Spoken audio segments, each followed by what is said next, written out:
Oh, we're live. Uh, I was just talking to a friend in Europe, and he wanted to.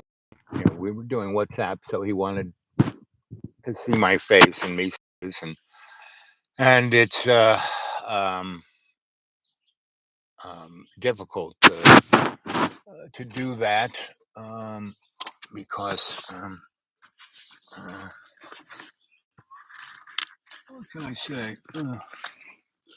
What happened to my phone? Mm. Uh,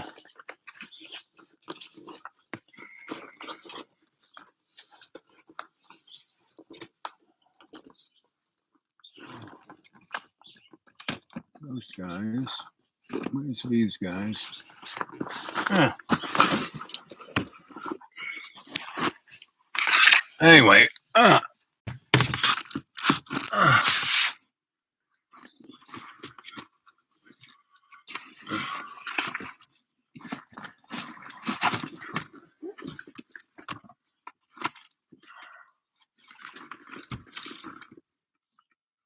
hmm.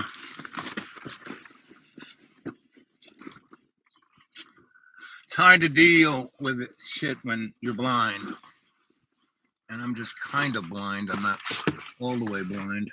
I don't know what I did with my phone. So, and the other thing is, I don't remember what I did 2 seconds ago. So shit happens, and then I have no idea where it is. Oh, there it is. Okay. Hey. And black is such a groovy color. Everything is fucking black. The phone is black. Well, the phone is black. You know, it goes into a black bag. You can't see shit. I'm now wearing two pairs of glasses. Soon I'm gonna have to be wearing six. You see me wearing my whatchamacallits. Oh, let's see if Vincent's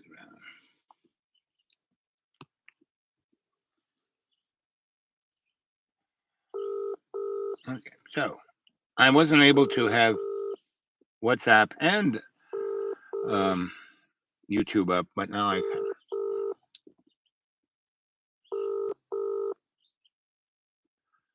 Do do do do do.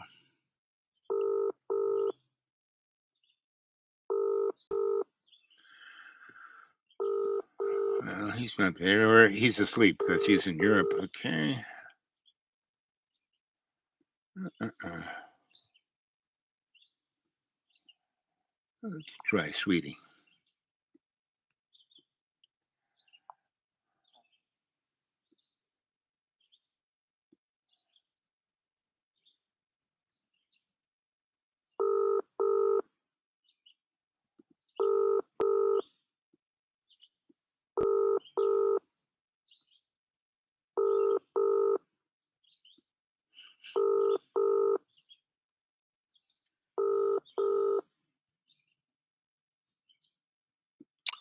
Well, there you go. So I guess it's just us. So, we again, I'm out here in the deep green. I have all 30 cents until, oh, in about a week, when I'll get my next, here's Friday. The 1st of June is Wednesday, so I will get my Social Security check.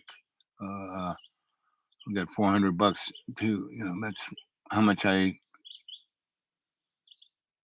can figure out what to spend on after I spend the other 300 on my stuff I have to spend on. Right. So anyway, so I have virtually nothing, and I first want to thank everyone who's been extremely generous on the PayPal. And it's like a miracle. PayPal is a miracle. Just when I'm about to like have zip, someone throws in $20 or $50 or however $100. But normally I have these four people who are pretty regular. At least $20. Sometimes 10 because these folks are poor, right? So, um, anyway, so I wanted to thank everyone who's generous because that's what's keeping me afloat, right? Now, it's quite interesting that there's YouTube channels where the people go viral, and all they're doing is like covering themselves in Crisco and twirling their hair up, and 8 million people watch them in 20 seconds, right? Because the algorithm gets whoop, that Poogie voice or Poogie face or Poogieville or whatever that guy is from Sweden, right? The most watched YouTube channel there is. He has no um, thing except about himself and how he looks, and if that's what makes a channel, you would think John Boy's channel would go a little more, right? Um, but I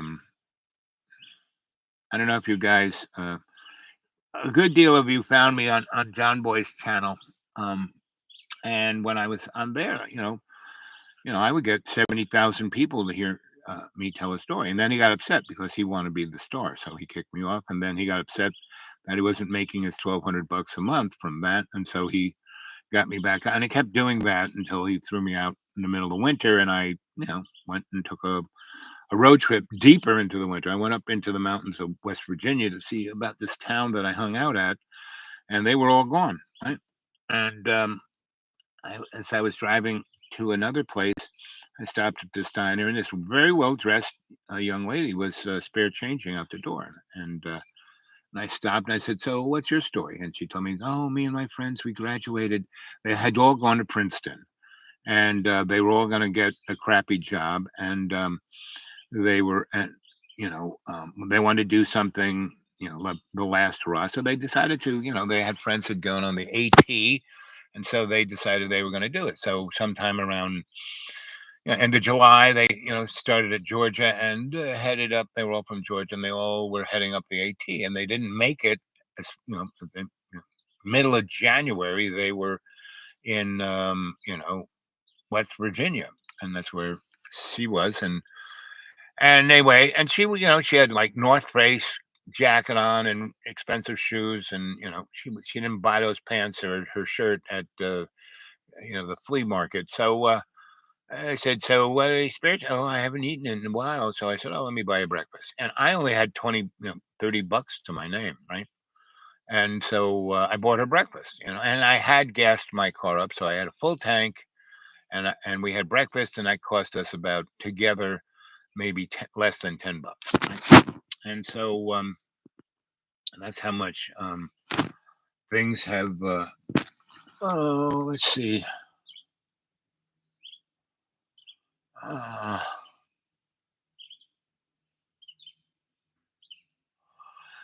Whoever that just texted, thank you, but I can't read it. You're gonna have to put because I have a black background and the letters are gray, right? And so I can't. So you have to put everything in caps for me to read, right? Because I'm wearing two sets of glasses and I still can't read it, right? Can't even see it. I know your name. It's either a W or a M, So and again, I want to say thank you for everything. Let's see. No, thank you. Let's see. Only love is real. Yep. Only love is real. Everything else is illusion, right? So, and yet no one seems to, we have all of this craziness going on. And the only thing that's going to, and people don't realize the real conflict is the dynamic between conditional love, and that is the illusion of the material world, and unconditional love, and that's the only love that's real, unconditional love. That you love everything and everyone, and you have no conditions. It's not like, oh, I'll love you if you love this, or if you do that, and if you take care of this, I'll love you. No, it's unconditional love, and that's our real problem. So that's why we, Putin said, I'll love you, and as long as you let me take this, and I was trying to love you, and you just stepped all over us. It's like this is the conditional love, and see the folks who are susceptible to that, and everyone in the United States is susceptible to it in that. um, they have the illusion of love, and but it's coming from their opinion of what they think a love is and their belief of what they're told and what silo they're in. And so the only way you can get out of that is so a good example was me. I sold the school to John and realized he needed someone to be his buddy and help him, move in there and get ready and take care of things. And that place was, you know, pretty much everywhere I live, there is always a paranormal component, even out here. So it's quite, so there's some real spirit energy here, indigenous folk, dimensional folk, and space folk, right? And they're constantly, I mean, every day, and not just a night, every day, like this morning, I went up and I have two frying pans that, I got out of a garbage. And that's how I cook. I make rice in one, I do the other in the other, and they're really ancient, so they're not even Teflon. And so, after I finish cooking, it's everything's stuck to the bottom, and so I put it on my little deck area, and I, scrub it a little bit, put water on it, put some soap on it, and I leave it there, right? Anyway, so I came down this morning, and instead of it, they could totally trash because my kitchen and everything's outside, right? And I have half of my stuff outside, right? I have covered by a tarp so it doesn't get wet. But they could, and we had real serious rain last night, and I could, they could have like thrown everything around and let it all get wet, but no. What did they do? They moved the dishes from there out into a place where they would get more rain, right? So they would, they're trying to help, right? And so I came up the hill and all the dishes are like up the hill. So I'm like picking up this dish, picking up that pot, picking up this and carrying it up. And I put it back where I, my hose is and my scraper is. And I was going to do it now. And so I just put it there. And I went back and I went back to sleep. And then I made breakfast. And then, like 3, 4 hours, I came out dressed and, was going to get in the car and drive. Well, what did I find? What was truly amazing was the only thing they took down now, and instead of spreading it out up the hill, they spread it out on the deck and they unplugged, I have these two frying pans. They unplugged the frying pans from the frying pans and put the frying pans on the floor and the plugs. And I have a lot of electric appliances, right? I get at the thrift store by the side of the road. And they had gone into the place where the door is like closed and it wasn't locked, but definitely closed. So you had to turn the doorknob. And they had gotten all the plugs from all the electric appliances I had and left them all together in a box up on a shelf, right? And the door was still closed and you had to turn the doorknob to open it. It wasn't like I left it open and that the squirrels got together and pulled all the plugs out of all the electric appliances. But no. So it was like, you know, okay, you're talking to me. So I sat down in my wheelchair because I used to have to, got around here in a wheelchair until I got, lost 100 more pounds from where I was, and then I didn't have to use the wheelchair, and I had a walker, and then I lost another 50 pounds, and then I got rid of the clamps, and then lost another 50 pounds, and then I got rid of the walker, and then I walked and walked and walked and walked, and now I'm down to what I was in high school. I'm down to 192, and I am not special diets. Yes, you know, I have no money to buy food, so yes, I'm not eating out. So I'm not eating out. Yes, I am not buying crap food. The only food I really buy is bare essentials. Oil and seasonings and cheese and eggs. That's about it. That's it. And I don't eat the eggs and cheese. To me, those things are more um, seasonings. Anyway, so because I eat the stuff in the forest and soon what's going to come out of my garden. And so that's why, so I don't really eat cookies or bread or I mean, I do, but I used to eat English muffins. I really like English muffins. I love those, I love the crunchiness of it. But uh, Walmart's used to have these great packs of English muffins for 98 cents, right? Two, four, six English muffins for 98 cents. Now they don't sell them, period. And then, so I bought the other English muffins. And when I started buying those were a buck and a half. Now they're up to $5. So I can't buy English muffins. I can't buy six English muffins for $5.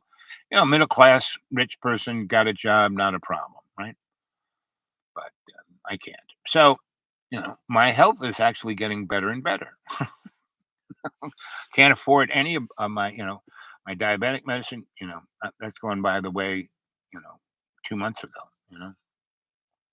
And because I'm not eating any real sweeties things, and I'm being real disciplined about my diet and my exercise. Right now my blood sugar is about between 90 and 110.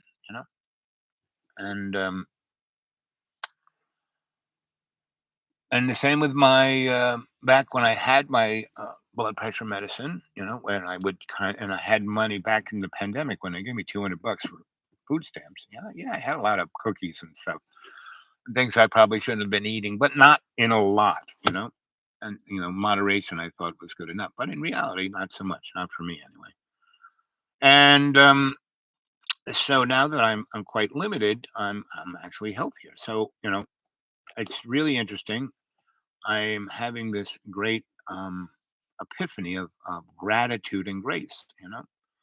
Um, Not thinking anything. Oh, why me? Oh, my daddy's doing this and that's blah blah blah blah. It's my daddy's fault. No, it's my mommy's fault. No, no, no, no. It's people hate. No, no, no, no. No, people do. I have this talent for showing people who they are. Right. And some people think that's great and call me a saint and whatever, and others call me terrible. You're intimidating me. This one guy threatened to kill me. He showed up in a gigantic bulldozer with a backhoe thing, probably cost weighed 19 tons. He was about 8 feet above me, and he came down our driveway and tore it all up to tell me how bad I was taking care of the road. That you're so stupid, blah, blah, blah, blah, and you're intimidating everyone. And he had a gun, and Tennessee's open carry state, so he had his gun, and he kept patting his gun, and you don't want to screw with me, blah, blah, blah. And I kept saying, no, I don't. Let's talk it out. Like, right. So, and of course, I took out my phone and videotaped the whole thing, showed it to the sheriff and to the judge and they said, "Oh, you should get an order of protection." I said, "No, no, no, that will start. I just want you guys to see this and know who he is. So if I'm dead, he's probably the guy who did it, right?" And so because I didn't do what he expected me, to go to war with him, it's like calm down. That was like 2 months ago, right? But every time I hear him start up his bulldozer, because he's like on the other side of the valley and it echoes all the way over here, and so when he does that, I have this radar ear. I know which way he's going, what he's doing, so. But and all the rich who came and ripped and tore, bought they came, they saw, they purchased, they conquered, they destroyed, and then they left, right? And they put, they just messed this place up big time. Um so here I am looking around at everything, and I get the BBC. I get on my shortwave. I get all the India. I get Russia. I get North Korea. I get everybody's shortwave propaganda channel, and I get public radio and a few other things. And so but I don't get. I have zero TV. I have zero any of that kind of stuff. So it's and I don't read. I don't have the internet. I have to drive at least a few miles, to my neighbor's house. But he rents this thing out, so when he rents it out, I can't be here. So I have to go like 40 miles to talk to you guys. But for some reason, I don't know why people haven't. Usually he's quite busy this time of year. Every weekend he's filled, but he hasn't been for the last 3 or 4 weeks. I don't know what's up. So anyway, but I'm out here all by myself. So, even though the rich people were annoying with their leaf blowers and chainsaws and motorcycles and all of that shit, at least there was somebody there. And now there's nobody there. Well, the Indians, yes, the Indians, the animals came back, which is nice. The owls haven't shown up, so I miss them.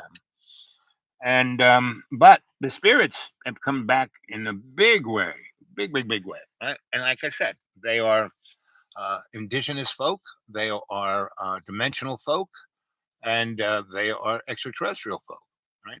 And so, and the other thing, when I was the mystic guy on the road, and I would pull into a town and go to a bar or a diner and set up shop and read people's palms and stuff just to make a few dollars and to talk to people. I mean, that was my anthropologic tool. When I used to get paid to go around and look at what was going on in certain areas. I mean, the two things I used as my cover was one to be electrician. I would go into an electric supply place, not Lowe's, and when a real electrician came in pulling their hair out, I would go, "So what's your problem, buddy?" And they would say, "Oh, my kids don't have nobody. Everyone's screwing things up. Oh, I'm going crazy."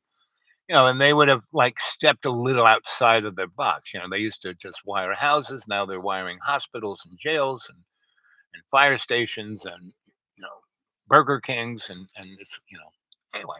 And those things, if you screw up, it costs you money because you got to fix it. Otherwise, you get severely sued. So those were my two gigs. Read palms, and if I was just bebopping my way along, I would just stop in a place, find a nice motel that was affordable, go find a place where everyone hung out, and then do my little shtick.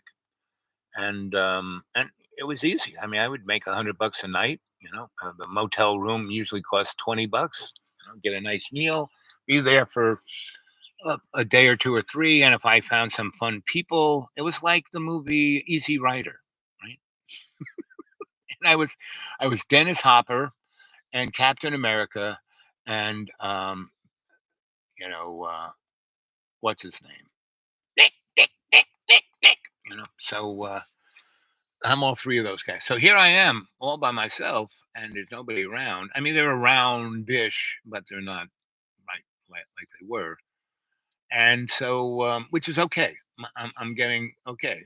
It's good. They're not here. It's good, right? And so all of the other spirits came in, and now there's every day. And so it was like every night, every morning, I'd wake up, and during the night, they would do stuff, right? They would bounce around.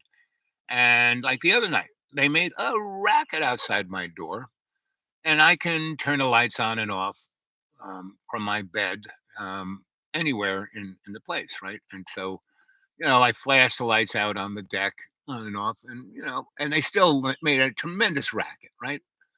And so I, next morning I woke up expecting to see, the place just wrecked, and all they did was I have one lamp there, and they turned it sideways, right?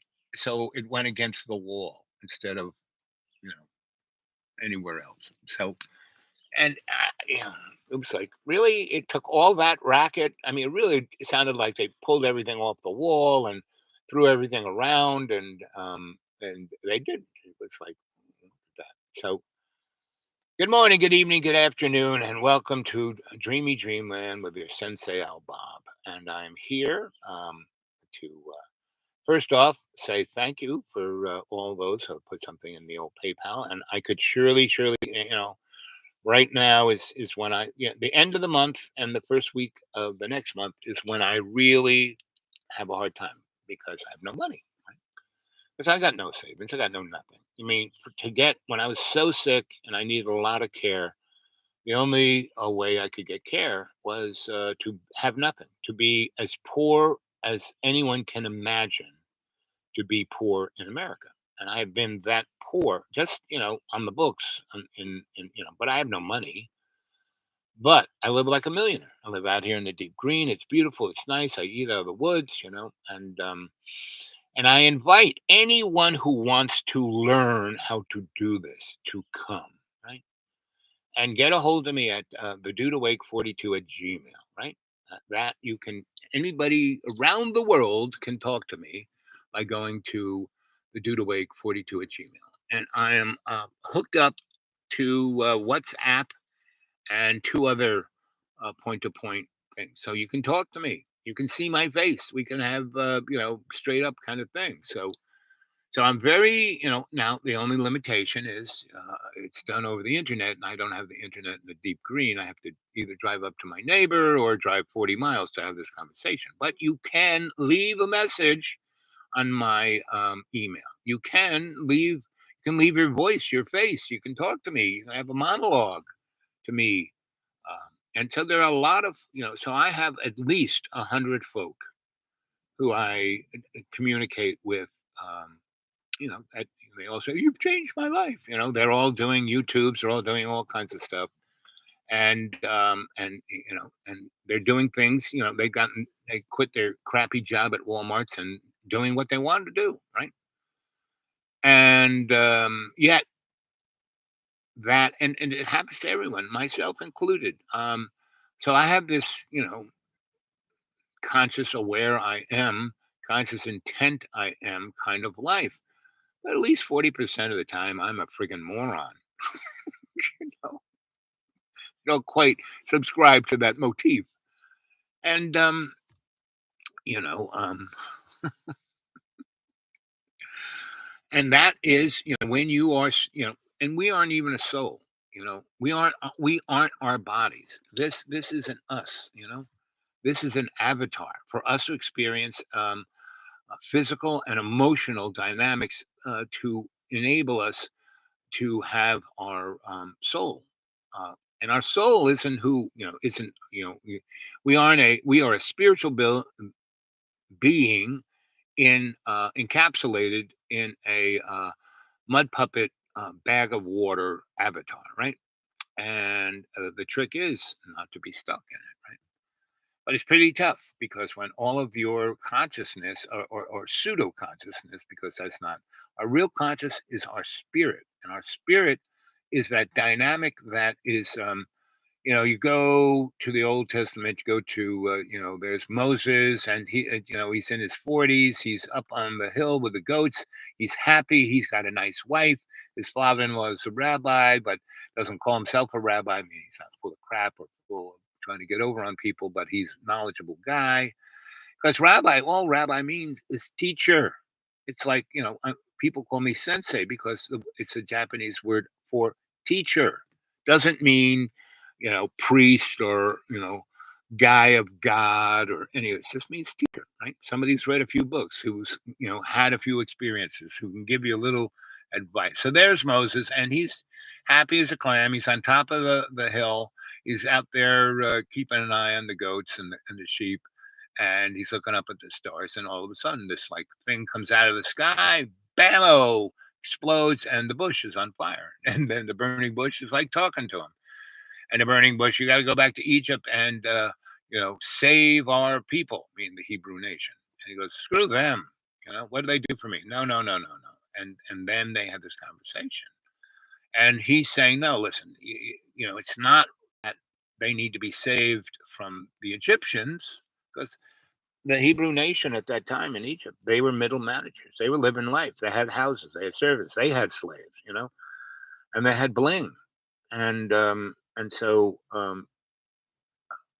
saving the burning bush wanted Moses to do of the Hebrew nation was to save them from the freaking selves, from their egos. Meaning, that's kind of I'm out here in the hinterlands, and that's the thing I'm getting is like I have to save but it's not for me to save the folk, right? And it wasn't for Moses to save the folk. They had to save themselves. It's an individual experience. But he was just there's is the example, right? And that's kind of what I am. Here I am on the good old um, you know Dreamy Dreamland, and welcome to Dreamy Dreamland. I am your Sensei Al Bob, your griot, here to tell you a story. Don't believe a word I say. And thank you for sending a lifeline of some cash to my PayPal. And if you go to PayPal and they say, who do you want to send this to? It is the Dude Awake 42 at Gmail. Dude Awake 42 at Gmail. All lowercase, all one thing. due to wake 42 at Gmail, and I could really, really use it. Right in the next week and a half, 2 weeks would be really, really nice. And you can still send it to me even when I do get my Social Security check, because then I put it in my account as my pillow, right? And it's nice to have 50 to 200 bucks as a pillow, right? Just because, one reason why I'm as poor as I am is I had a nice little pillow about 300 bucks, and then I had to get my car fixed, and it cost me everything for 3 months. Not just my 300 bucks I had in my pillow, but I had to pretty much spend that 400 bucks every month on my car. Now my car's working pretty good. Now I can't afford gas for it. And also, if anyone's on the East Coast who wants to go to a rainbow gathering, it's going to be the 50th anniversary, right? And you know, they you know, it's going to be pretty interesting. If you've never been to one, come and get me. I am, I am one of the high hippie holies of the rainbow gathering. I demonstrably facilitated three of the best, and the Ithaca gathering that everyone, oh, it was like heaven. And it's not that I did everything, but I was the guy. I was like Moses. Come on, let's go. I you know, parted the Red Sea. The administration of the powers that be. I went in there and convinced them it was the best thing since sliced bread. And the guy who was the banker and his brother owned the store along the highway right where the gathering was. I said, listen, if you guys, this is a community thing. If you realize this is your community and get involved and make it happen with me and everybody else I'm going to bring along, um, you're going to make millions of dollars. And he said, how could that? And I said, and being the demographic anthropologist that I am, I've been studying the Rainbow Gathering at least for 20 years. And I basically showed them all the data I had of all the different stores that were in the areas, and they were the only ones.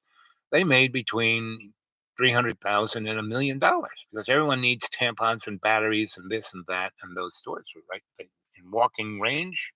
That's where it was at, right? And they had no one stole anything, blah blah blah, right? So I showed them all this data, and they were like, They were smart enough to go, yeah, that's a good idea.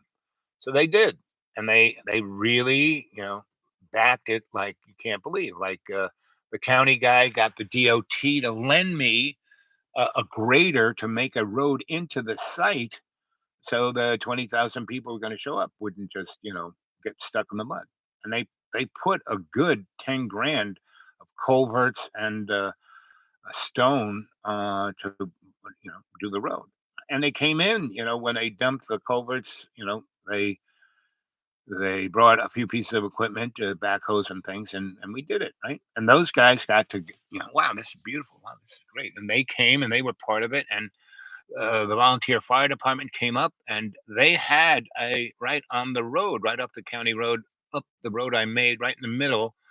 Um, they stuck an ambulance and a tent, right? And they kept bringing. We have a thing called CALM, Center for Alternative Living Medicine. They, before the people showed up, they helped me set up CALM. They brought a, from their National Guard, a gigantic, hospital tent, and I had CALM all set up. And they filled it full of all the first aid shit you'd ever friggin' need. Gave it was a defibrillator, you name it, they gave it to, lent it to us. And you know a really good radio, a base station, so I could talk to the highway patrol and the sheriff and the volunteer fire department without having to like send somebody there. I could just hit the button and they would come online, and we could talk, right? And they also hooked me up with a county. It was more like CB. Anyway, it was great, right? And there was Cornell College and Ithaca College that I went, and they kind of bankrolled it, seed money to do it. And the New York State had no national forest, so there was no place to put a rainbow gathering in New York State. But I had gotten to know the Iroquois Nation quite well. Grandfather David, who was in the midst of a legal thing with the U.S. government because the Dutch rented New York State from the Iroquois Nation and then married into them. So like David, I mean, he definitely looks Iroquois, but his son, which is 100, looks Dutch. You got blonde hair, blue eyes, and so anyway, they were negotiating, and I would drive grandfather David to from Ithaca to Syracuse like once or twice a month, and in these negotiations, and I would sit in and who's this kid? And the kid, I was like 40, and he said, "Oh, this is my lawyer and my bodyguard." I said, I'm kind of looking at him, and so hey, I got to know the state government pretty well, got to know the federal government pretty well, and David loved me. He kept calling me his grandson. Right? And I said, "Your son David, he's not gonna, well, he thinks of you as a brother," and he did. David, you know, thought of me as his brother, and so and I was part of the family. The two sisters loved me. What was her name? Erin. Well, her real name was, like White Dove, but white people called her Erin. So, because her other Indian name was close to that, but white people couldn't say it. But anyway, she and I we were, we sparked a little bit, but we must have been twins in another life because not that we were competitive, but we loved, she just loved to wrestle. I was like 42 and she was like 22. I would show up and we'd be fooling around and we would talk smack. She would slap me. I'd never slap her, but I wrestled in high school and she knew, I told her that. And one time we wrestled and she just loved wrestling. And I think I've told you the story about my first wife who always had to have makeup sex. So she'd always have arguments with me and I wouldn't argue and she'd get upset. And then I said, I got it. And so I went and got some wrestling mats and a big tub of Crisco. And every time she wanted to do that, every time she got, horny, instead of trying to pick a fight with me, she would bring in the tub of Crisco and I would take her clothes off. She would take mine. I would grease her up. She would grease me up. And we would do the sumo kind of thing where you kind of lean into each other. We wouldn't get down on the ground, but we would lean into each other unless she wanted a quick doggy. And um, so this Indian sister, she loved doing that, not with Crisco and that, but wrestling. She just loved it. And she was one of the guys. She was an awful attractive young lady. And so, and we did a thing for a month or so, especially when I was the only guy up on the site and she was quite the shaman herself. She was the one really most connected. So she and I would do ceremony up there, and we'd always end up either in my hammock or in my tent and but we both. I mean, I can be a pretty frisky guy, but I'm not thinking about sex. That's not the first thing on my mind. You know.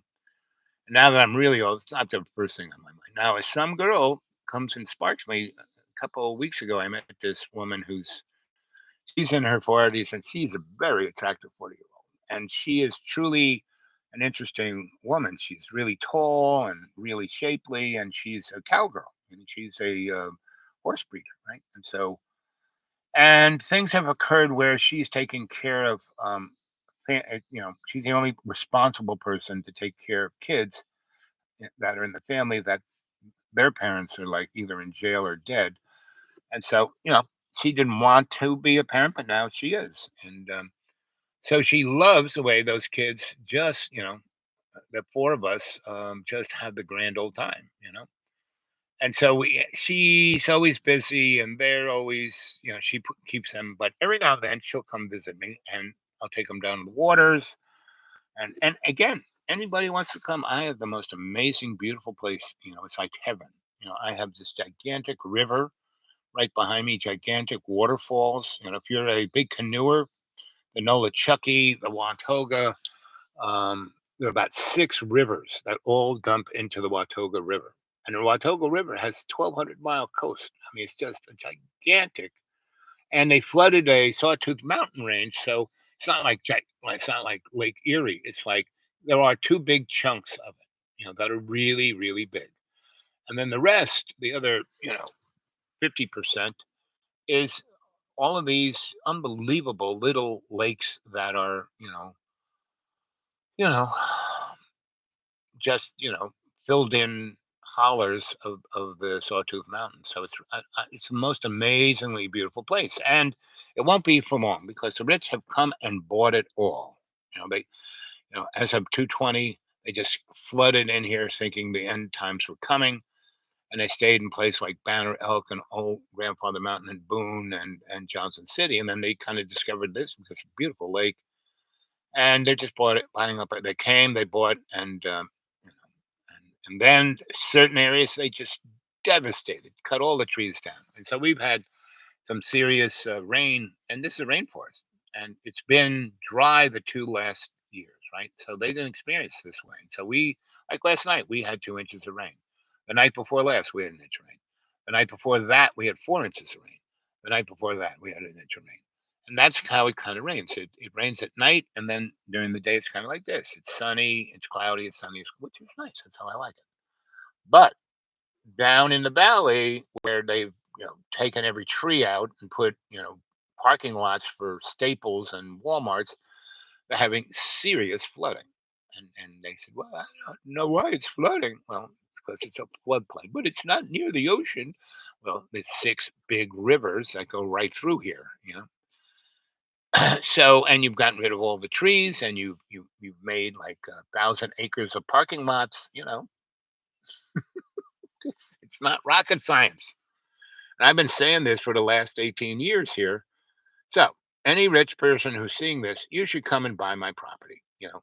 Some moron bought the top property in this little place for $500,000, right? The guy who bought it from the guy who bought it from the guy who bought it, he paid 60,000. So the guy who bought it for 60,000 sold it to the rich guy from California for $500,000. Now it's top of a mountain. It's got a real nice view of a nice view of the lake. But it's the top, tippy top of the range. And so when the weather comes through here, like we had a thunderstorm here, if there was anybody up there, they'd be shaking in their boots. It was like pretty. So I'm down. I'm in the highest holler of this mountain range. So I'm very well protected, but I'm pretty high up, right? And I cut out half an acre that I put a number of pads to build houses on, right? Because there is no building department here. You can do whatever the heck you want, right? And I thought that in the near future, I would build like this guy. I'd build a nice little house. I mean, this house is maybe 1,900 square feet, and he rents it out for like $600 a weekend, right? So I was thinking of doing, but I have no money to build anything. But I prepared it. I have the septic in, I have the water in, I have the electric in to 4 different spots. I have everything ready to, and the pads. You don't have to prepare anything. The roads, everything is all set. Everything's cleared out. So I've done like 200 grand worth of preparation, which I did myself back in the day when the .com bubble occurred, and so the guys who were excavators were like twiddling their thumbs. And I found a really good one who just kind of fooled around. He had a great wife, and he was such a jerk, and he fooled around. So she was trying to sue him and take all his shit from him. So he was hiding it. So he was hiding it over here. So that's why he did such a good job, because he didn't do it all at once because he wanted to say hidden. So anyway, anybody wants to buy this place, I'll give you a good deal. So get a hold of me, the dude awake 42 at Gmail, right? And you want to put anything in my PayPal? Again, the dude awake 42 at Gmail. You want me to give you a reading on who and what you are? Just send me a photograph of your palm from your tippy fingers to the middle of, about 5 inches below your hand and the other side, and I can give you, and we can talk, and I can give you really good. And you can ask questions like, "What should I do, Mister Wizard?" And I can give you not the quote unquote answer, but I can give you a good direction to look. Let's see, what are you saying here? Even I'm not wearing my super duper Ben Franklin jewelry glasses. I'm just wearing two of these, um, you know, Dollar Tree sets of glasses. Right? I used to be able to see well with two of them on, but my eyes are going. So anyway, what else is happening? So everything that's going on, don't be, I'm old enough, I was around when New York City went bankrupt. Now that was, they used to have 30,000 cops and then they had 5,000.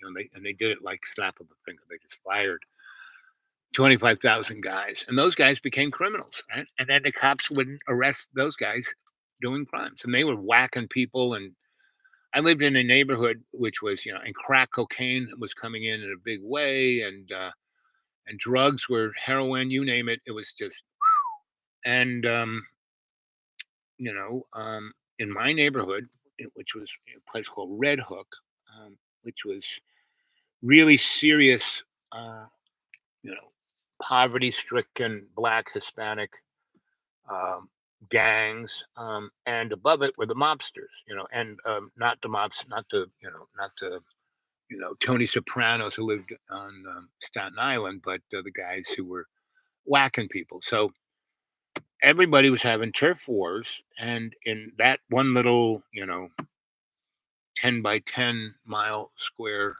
neck of the woods, because it went from the edge of Queens all the way down to the Brooklyn Navy Yard, from the East River all the way over to um, Coney Island. And so, so it was a big chunk of property. It's the J and the M train, above ground subways. But in my little neighborhood, 5 blocks near Williamsburg, Brooklyn, um, every week there were 5 murders. Right, and only reason I was alive was that I had been there a long time, and all the guys who are now killing people were like kids when I was there, and I like hired them to be my electric helper, tried to put them on the right thing, and then when disco hit, and I was building discos on 10th Street, you know, I stuck mirrored balls on every lamppost on 10th Street for this big long block that went down into a cul-de-sac off of the East River and in Williamsburg, right near Roberto Clemente. And there was a big loading platform, and all the kids would bring their boom boxes, and there were a couple of disco channels. And on Friday and Saturday nights, they would play extended plays of a disco, 10 songs in a row before a commercial or a break. And so, they'd all pile their boombox on top, or, bring it to the same channel. And what was interesting is that the three different disco channels kind of realized when someone they were going to take a break. So when one channel would take a break and do commercials for about 5 minutes, the other twos wouldn't. And so everyone put their boom boxes on speed dial and have those three channels so they could just click, click, click, and there'd be the DJ. And what he would do is he would be hitting all those boom boxes, getting to right. And it was really interesting because he would not, they weren't all in a row. So sometimes you'd get a commercial going and two different disco songs going. It was like really interesting. And there would be 500 kids dancing, frigging nuts away. And there were 4 big lots that once I started doing this, I kind of, there was this place that got stuff and had loads of cardboard and they would throw it in this lot. So I turned the cardboard into compost and then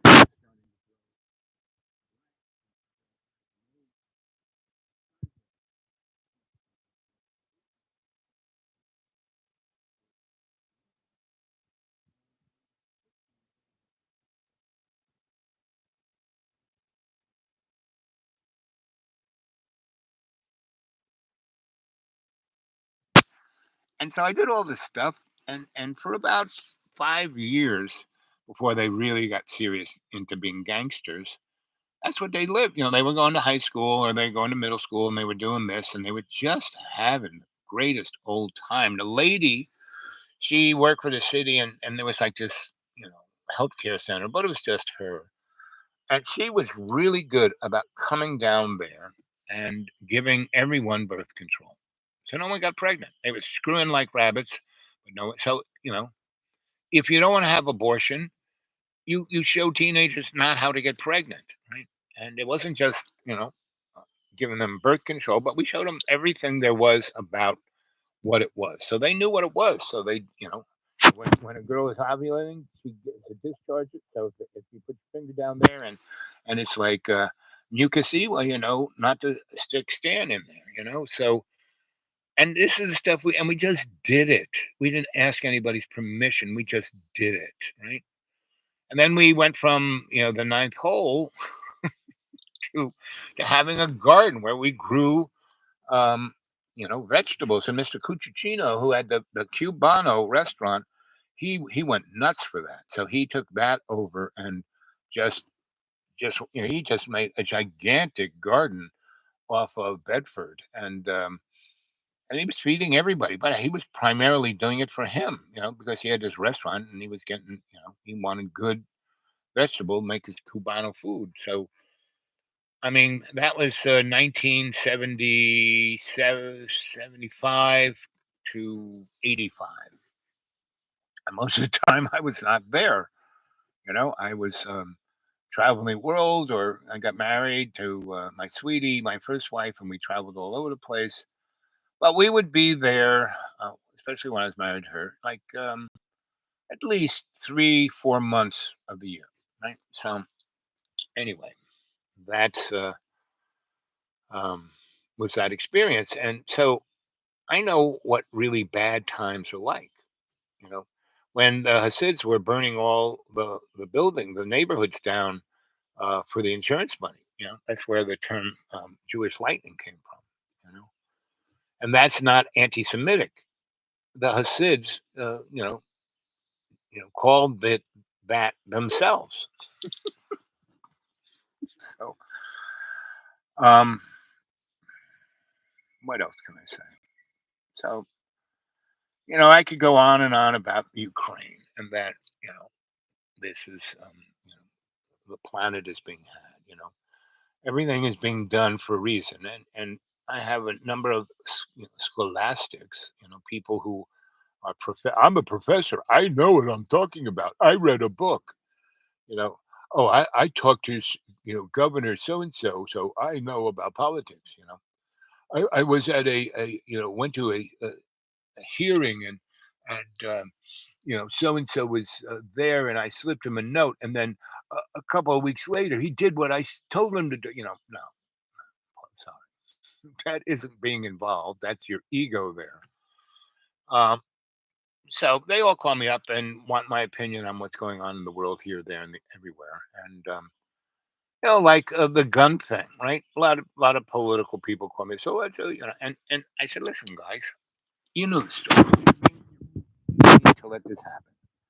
Because as long as the American public can let their most innocent children, and this last exposure in Texas is a good example, the most innocent, and what was truly unbelievable that people go and they the parents came, and I mean, you're not really getting the whole story, because when this kid showed up and went into that, he smashed his car, and there was no cops chasing him, and the people who got there first, who heard about it first, were the parents. And they were about to go in when the cops showed up. And the cops said, no, no, no, no, no, no. And they put their perimeter, and there was like at least 10 to 20 cops. And they weren't like in t-shirts. They had body armor.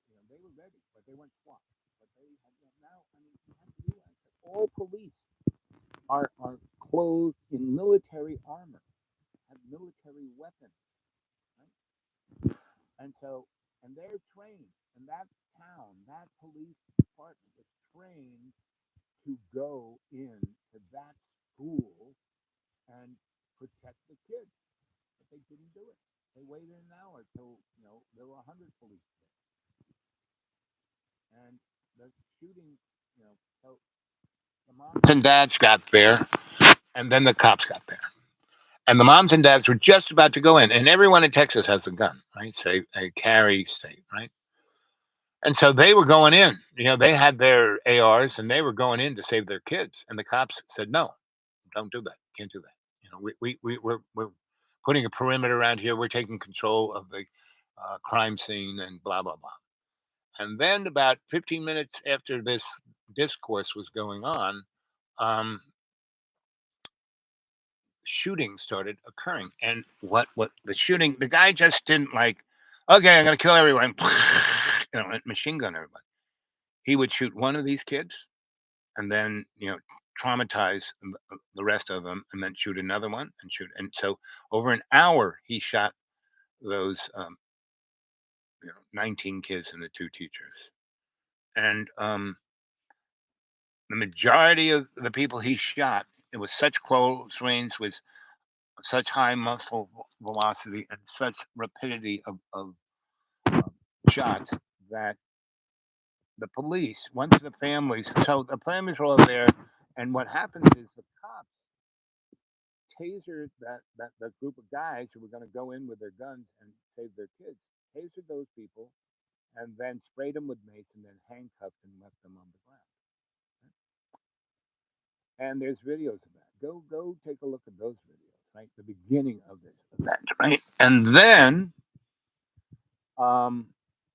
everything. Then hundreds of cops showed up, FBI, everybody and his brother showed up, right? And so they made their perimeter, and they took all the kids and put them over across the street, and then they took them to the convention center, and the people who were shot by this kid were so blown away they couldn't identify them, so they had to do DNA. So every kids at school, and if they, first they had the 590 something kids that weren't blown away, and they had pictures of them, and so they sifted those kids out of the way with the parents who could, yeah, that's Bobby. But the others, he still took everyone's first right off the bat, took all their DNA first, not the photos. They did that first, right? So that freaked everyone out because everyone, those 600 families, for more than 4 hours, were tormented with the realization that their child could be the one who got shot.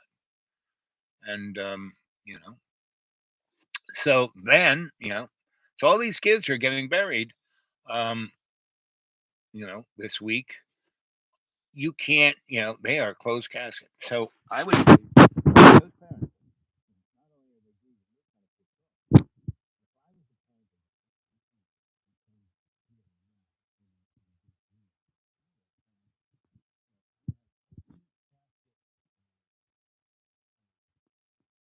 a parent and I would invite every single media, CNN, MSNBC, you name it. I would have none of my family there. I'd have none of it. I'd have a public expose of my child, and they open up the casket, and it would be a bloody mess inside. Right? And I'd let those bloodthirsty news people go for it, right? And make the narrative of, hey, don't you think we need a little gun control? Now, there are other countries in this world that have more guns than we do. Which is, we have 300 and something million people, and we have 400 and something million guns, right? You think, wow, that's more guns than anybody else. No. Countries like Sweden have more guns per capita, per person, because everyone in Sweden has to serve in the military. And they go in and get their basic training at 16, and they stay in the military until they're 21. But they go and get trained, right?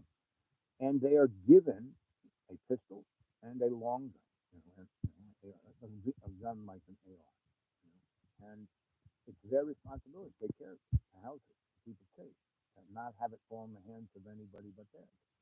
So that gun has a number on it, and it's been forensically synced to the bullet. So when the bullet comes out of the barrel and goes into something or someone, they can forensically say it belongs to this gun. That's on record. They then say Larry over here owns that gun, so they can go visit Larry. So right there. If America really wants to be, and I'm my Second Amendment, I want that, I want my gun. Well, everyone in America should be from 16 to 21 in the military. Right? And they all get a gun that they get to keep for the rest of their freaking life. So if anything goes down with that gun,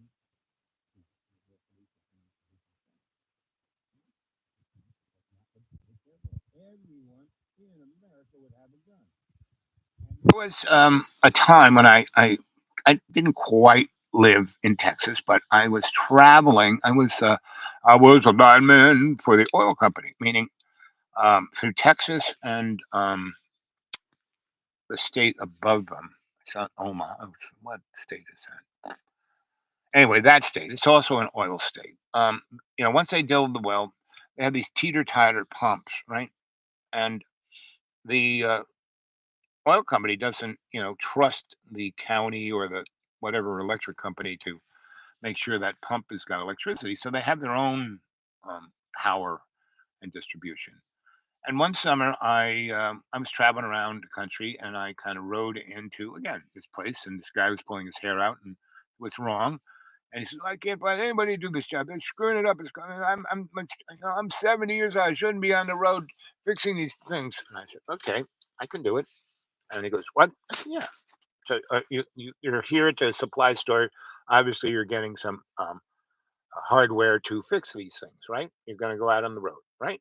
And he goes, "Yes." I said, "So you got a shop, right?" He goes, "Yes." I said, "So why don't we go back to the shop? I park my car there. I take out my hand tools, and I go with you for the week or however many days you're going to be out fixing this stuff, and you'll see how well I can work." And he said, "Okay." And I said, "Listen, all you got to do is buy me a meal, put me in a motel, um, and give me $100 a day. I'm sure you're getting a lot more than that." He goes, "Okay." And I said, "Once I prove to you how good I am, I want $1,500 a week cash." He goes, "Okay." So we did that, and he did that. He was like, "Oh my God, you're so great!" Oh, and I took over that part of his business. I did everything. He had hired 6 guys to do it. I did it all, and I just would travel around. I had a map, and I'd go to this place, that place, and the ones that didn't work at all, I would go to first, and the ones that needed, something added or fixed or repaired, I go to that one, and then the ones that needed like checking, I would go. So that's what I did. And so for a good 2 months, I guess I started in May, so May, June, July, and one day. So I've been doing this, and I'm making $1,500 a week, and and expenses. He gave me a per diem, because after the third week, he was scared that I was going to leave because I was. He said, "Why don't you move here? You're such, all these people like you, and blah blah. I'll get you a house." And I said, "No, I'm on the road. I'm just here, to visit, right? And every you're not going to quit because I did it week to week. Just by the second week, he gave me per diem, meaning he gave me he get every time I went out, he gave me another $1,000, for food, for gas, for whatever, right? So that $1,500 went into my bank account.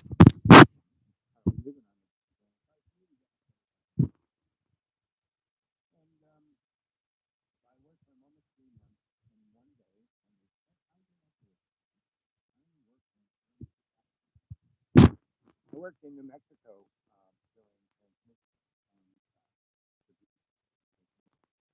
Whenever you like see the big power lines, and you see those like fenced in areas, and all these boxes, and the wires go in there, and the sign high voltage stuff.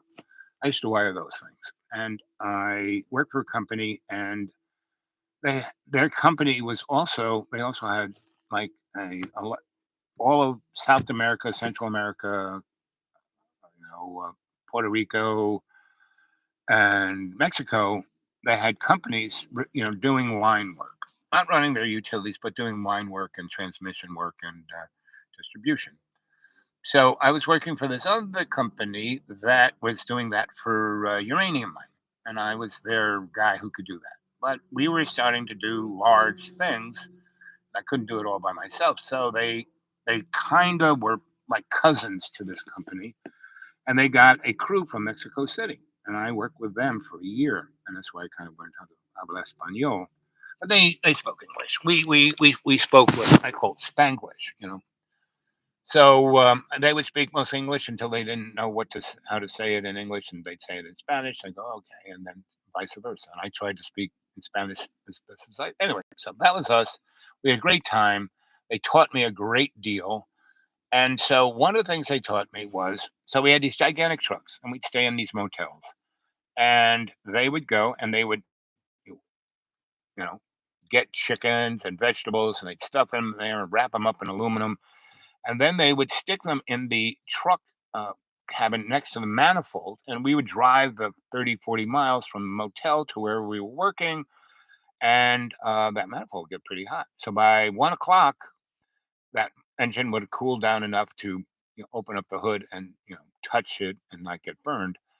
And by that time, that chicken and vegetables had been totally amazingly cooked, right? And so we'd pull that out, and they'd have two or three chickens in there, potatoes, and you name it, they had everything.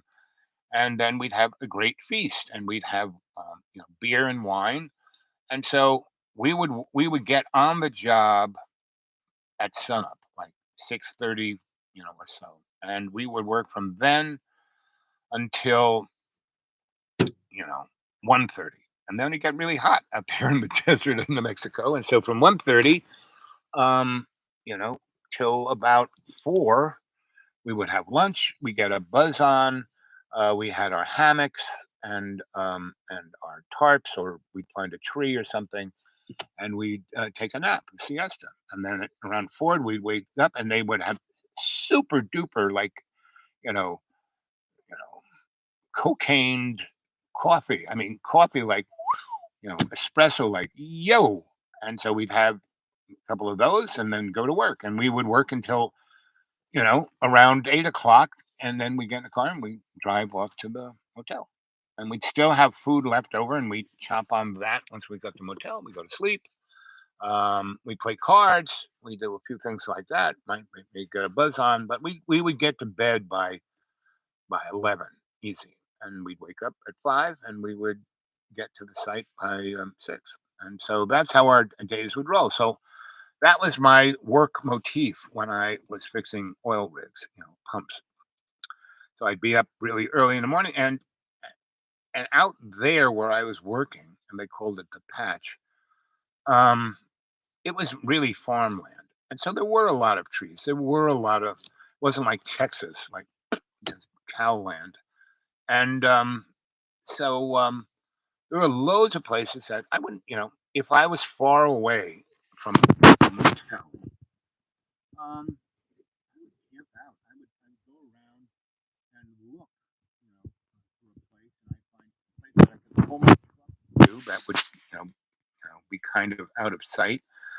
And I'd set up a camp, and I would work there because usually I wasn't there.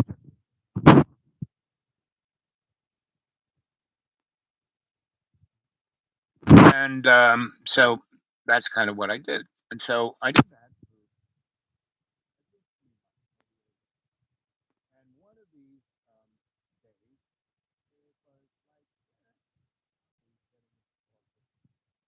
it was and really hot, and I was having my lunch next to this tree that was right next to a stream. It was up on it was kind of where the I don't know where the water was coming from, but it was higher than the rest of the farm plain that was in front of me, and I had a really nice telescope, and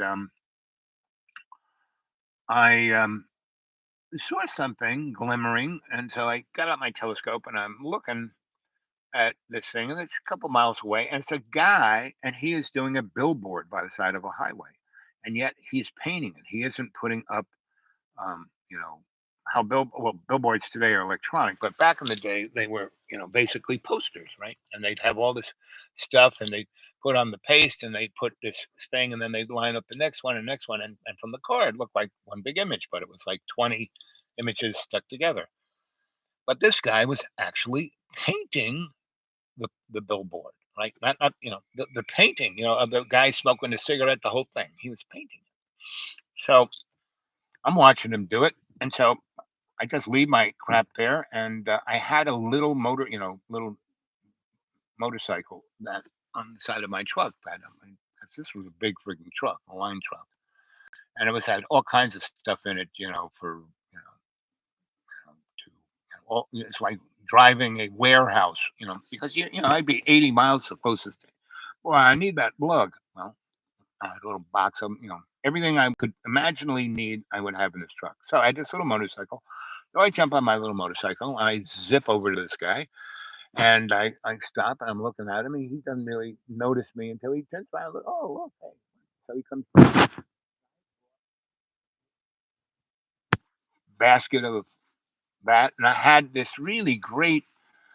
It was almost like I don't know if you guys have ever had Mimogeno, which is a Italian aperitif, and other people's, some Mexicans, some Central Americans make something. There's a Capa Caprina out of Brazil, which is very similar, but like rocket fuel. Anyway, so I found this stuff being made by this guy in Albuquerque. I mean, he was making all kinds of liqueurs, and I bought a bunch of that, and it was great. I would just, you stick it in that stream, and that stream, it's like 190 outside, but that stream is still only 60 degrees. You get that wine to 60. Boy, that's chilled.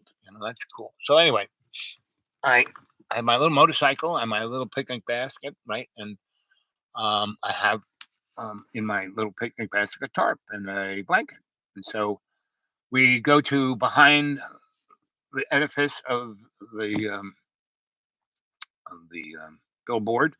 I stick the tarp up so we have shade, and we sit down on the blankie, and we have these sandwiches I made from chicken and other stuff. And he's just like, wow, this is great. And he goes, so what do you do? I said, well, I fix those oil teeter totters. He goes, oh. He said, and well, how's that going for you? I said, well, I get paid really well. No one bothers me. I just go out here and do it. And, I camp out. I drink like this. This is my lunch every. Boy, this is really great. I wish I had a guy like he didn't say that. He goes, boy, that sounds great. I wish but I'm like pressed to the wall. I always have more to do. I said, so why are you painting them? Why aren't you using poster? He goes, because the people who own this are really old school, and they take pride in this. And I said, yeah, but people on the road can't even see the difference. He goes, but they pay me a lot of money. Meaning, if I work for the guys doing the postery thing, and I made, $6 an hour. These people would pay me $40 an hour. What? That's almost what I make. But, I mean, I made more than that, but he had a lot of these things to do, and I said, well, you know, I'm just about done with what I have to do in this neck of the woods, and I still have a week to to kill here. I don't have to go back to the home office and I go get assigned to another. They gave me this amount of time to do it. They never, I have no way to talk to them, but every week and a half when I come back, I've done everything and they're happy and they pay me a lot of money and it's all good. But I have a whole freaking week. And he goes, oh. Then we started because I was telling him that I was a painter and that I knew Trompe-l'oeil. He goes, that's what I use. Because I said, oh, you use Trompe-l'oeil.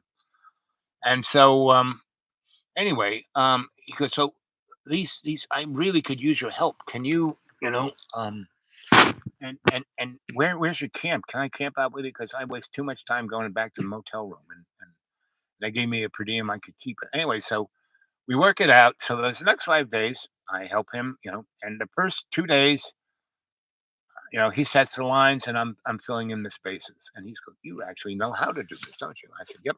And so he then says, okay, you got this motorcycle. Let's drive. We have your campsite where your big truck is. I'll move everything there. That'll be my base of operations. I have 12 of these billboards to do in the next 5 days. I never thought I could do it. So why don't we take a ride around in my truck, and we will figure out a logistics for this. And you'll do this many, and I'll do that many, and I'll give you $300 for every billboard.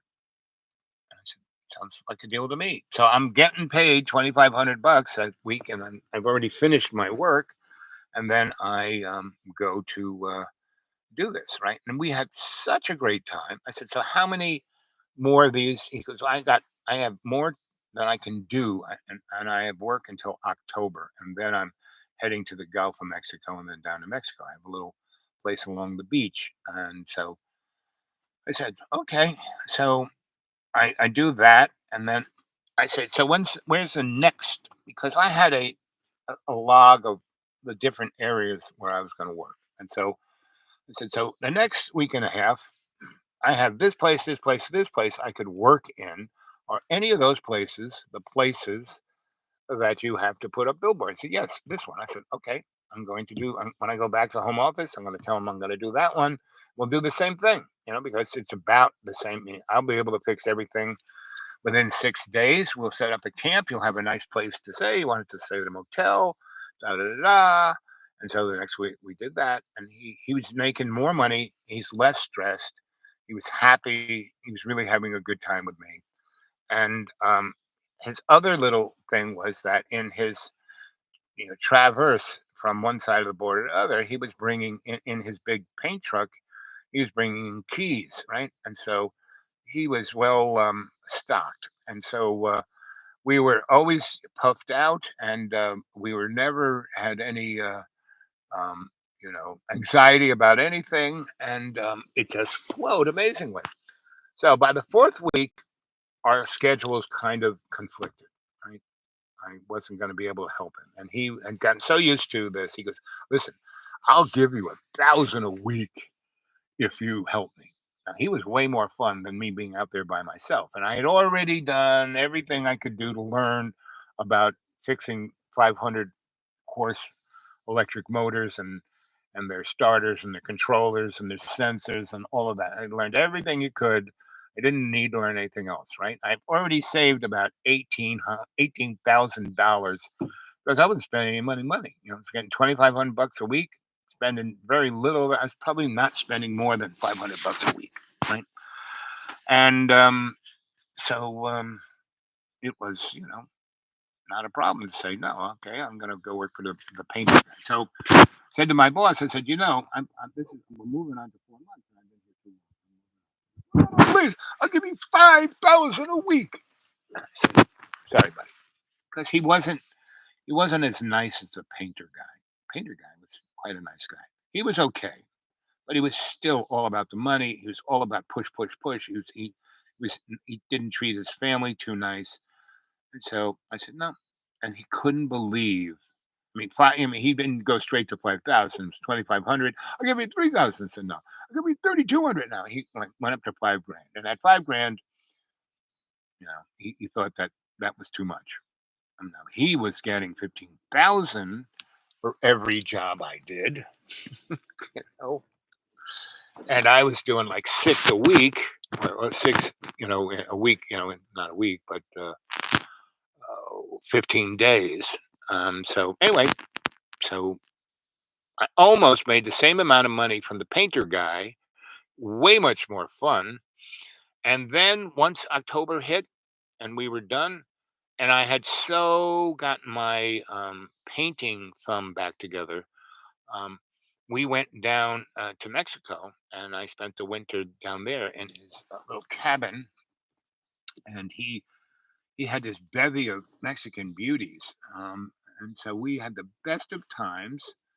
And all we did was paint because he had this gallery in Chicago, and he painted in many different styles of well-known dead Mexican and Central American painters.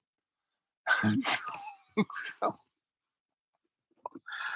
I mean, he made a fortune, not a fortune, but he did, I don't know what he sold those for because I didn't go to Chicago with him. He didn't tell me, but we spent the winter painting away, right? And hanging out with the bevy beauties who just loved him and then learned to love me.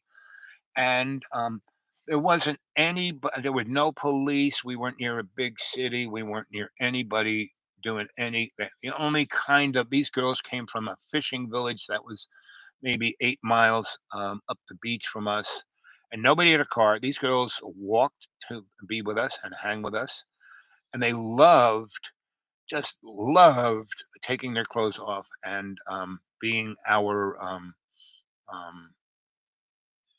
people that we painted. So I mean, it was just, and then and they made the best Mexican food, and and brought tequila. This one girl's grandfather made tequila, and he had a ton of boo. Oh, it's going to rain. Yep. See, here's the rain coming. I'm gonna Why the roll police up the windows. were not more proactive, saving lives, and what we need to do to change the way policing is done in the aftermath of these mass shootings. It's part of a process of taking the light away from the issue of guns and potential laws that need to be changed on making sure that there's more gun safety, shining the light on what the police did and shining the light on whether they should have done more is something that we're now hearing from not only Democrats but also Republicans who don't want to engage in some of the debate over gun laws. They're saying if the police would have stepped up, the police would have been stronger. If we would have hardened the schools and maybe had more police in some of these schools, then maybe more lives would have been saved. So we are seeing a really interesting coalition come together. And that isn't the way to fix that. That's not going to fix this. You have to have a free school. Meaning, I worked as a shrink, and I worked on a project in the '90s called the STAR program, and we went to the worst, most dangerous schools in America. And what we realized was there were only, it's like the bad apples. So we would go to the worst, most violent city or town in the state, or when we'd go to the most violent county, violent city, violent neighborhood, violent school, violent class, violent kid. We take the kid out, right? And we wouldn't put him in jail or ostracize him, but we'd give him attention. We would, have him. So what's wrong? What happened to put? Why are you pissed off? What's up? Tell us, and we'll help you deal with it. Which we did. And usually they were smarter than anybody else, and so we gave them a venting of their intelligence, so they could do something they could be proud of and go for. You know, and so we did this, and it was in a program that was across the country, not just in that little town. We did it in every state, and had gone on for 15 years. And I was brought on the project towards the end because I helped build a protocol that took all of the information and disseminated it into a plan, right? And so I was in that group, and I did spend 6 months in a town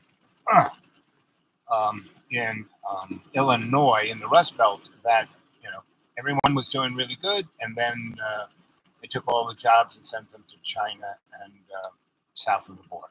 Right? And they blame people of color. All these white people. It's the black man's fault. He's taking, he shouldn't have that. He shouldn't be able to go to college just because he's black. No, he's not going to college just because he's black. He's going to college because he's smart and he's hardworking and he got 1800s on his college boards, and and the one disseminating fact is he is black, and he did come from an extremely poor neighborhood, and everyone in his family has been treated like a slave through Jim Crow. So yeah, okay, we're going to give him a pass to do this. This might help, right? And that's what that was about. This might help, right? And so I was in this city in Illinois that was booming manufacturing town, and then it wasn't. And then it just fell into disrepair, and the only thing that they replaced it with was with drugs and alcohol, and then crime came, right? And so every time we did this program, right, took the most violent kid out, so then the teacher could teach the rest of the kids, and so they would do better, and then the school would do better, and then the crime rate would go down, and then the people would get jobs. And I mean, we had this, we did it, that company I worked for did it for 15 years and showed that this worked. And as I was putting together a protocol to give this information to senators and congressmen in the federal government who were going to make this a program, they, so we had unbelievable data. We had beyond a shadow, if you do this, and it costs so little, costs $50 a kid. That we, a bad kid, not all the kids, just a bad kid, $50. But they were spending 7,000 a kid in every school to have policemen there and shit like that, which just made it worse. That brought the criminality into the frigging school. It was called the pipeline, right? And so, no, hardening the school ain't gonna. You got to soften the school, right? You have to make it so the kids want to go to that school, right? And so we brought that program to the federal government. We gave the announcement. We should, and I had because I made the protocol to describe this to these morons. I had, I was, my boss, gave off the keynote, and then I was brought up to explain how everything was organized and how, look, this, PowerPoint, this is, I explained the PowerPoint to them and what it was, and then each different person who had the discipline, the strengths of this, that, the other, the emotional, the economic, the the police, all of the above, and so it was, beyond a shadow of a doubt, this is going to work. This will fix the problem. This will be no problem at all.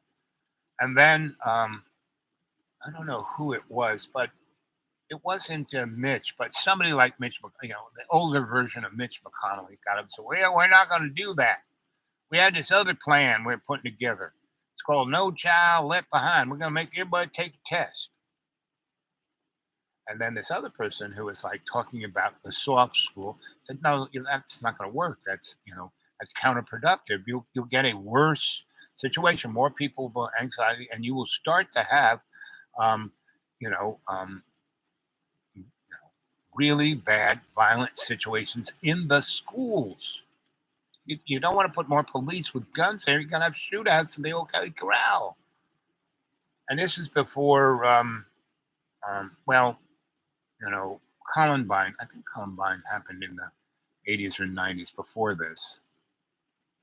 So, I mean, this was a kind of, this had started before Columbine because it was pretty obvious what happened in Columbine was coming. And they were trying to figure out, different people were trying to figure out how to cut it off at the pass. And these folks, had the solution. And so this morning goes, "No, we're going to do this thing, No Child Left Behind." I said, and I was pissed. I got it. You mean every kid's going to be left behind? You are just doing this. This is some kind of satanic ritual that you want to spill the blood of innocent children. And this was like in 90 something when I was going on about this, 99. And I was like jumping up, and my boss brought me there. I mean, I knew him. I had done a lot of other things. I mean, we had a similar situation with other stuff. And my last gig for them, one of the things they also did was they did the software for traffic lights, the red, green, yellow lights, right?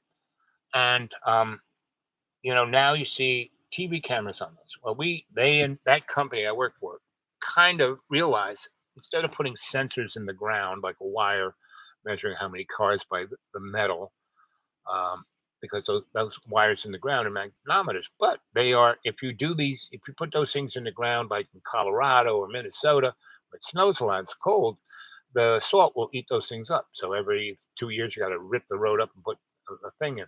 But we figured out TV camera up there pointing at the flow of traffic. We developed a software and a computer that counted all the cars.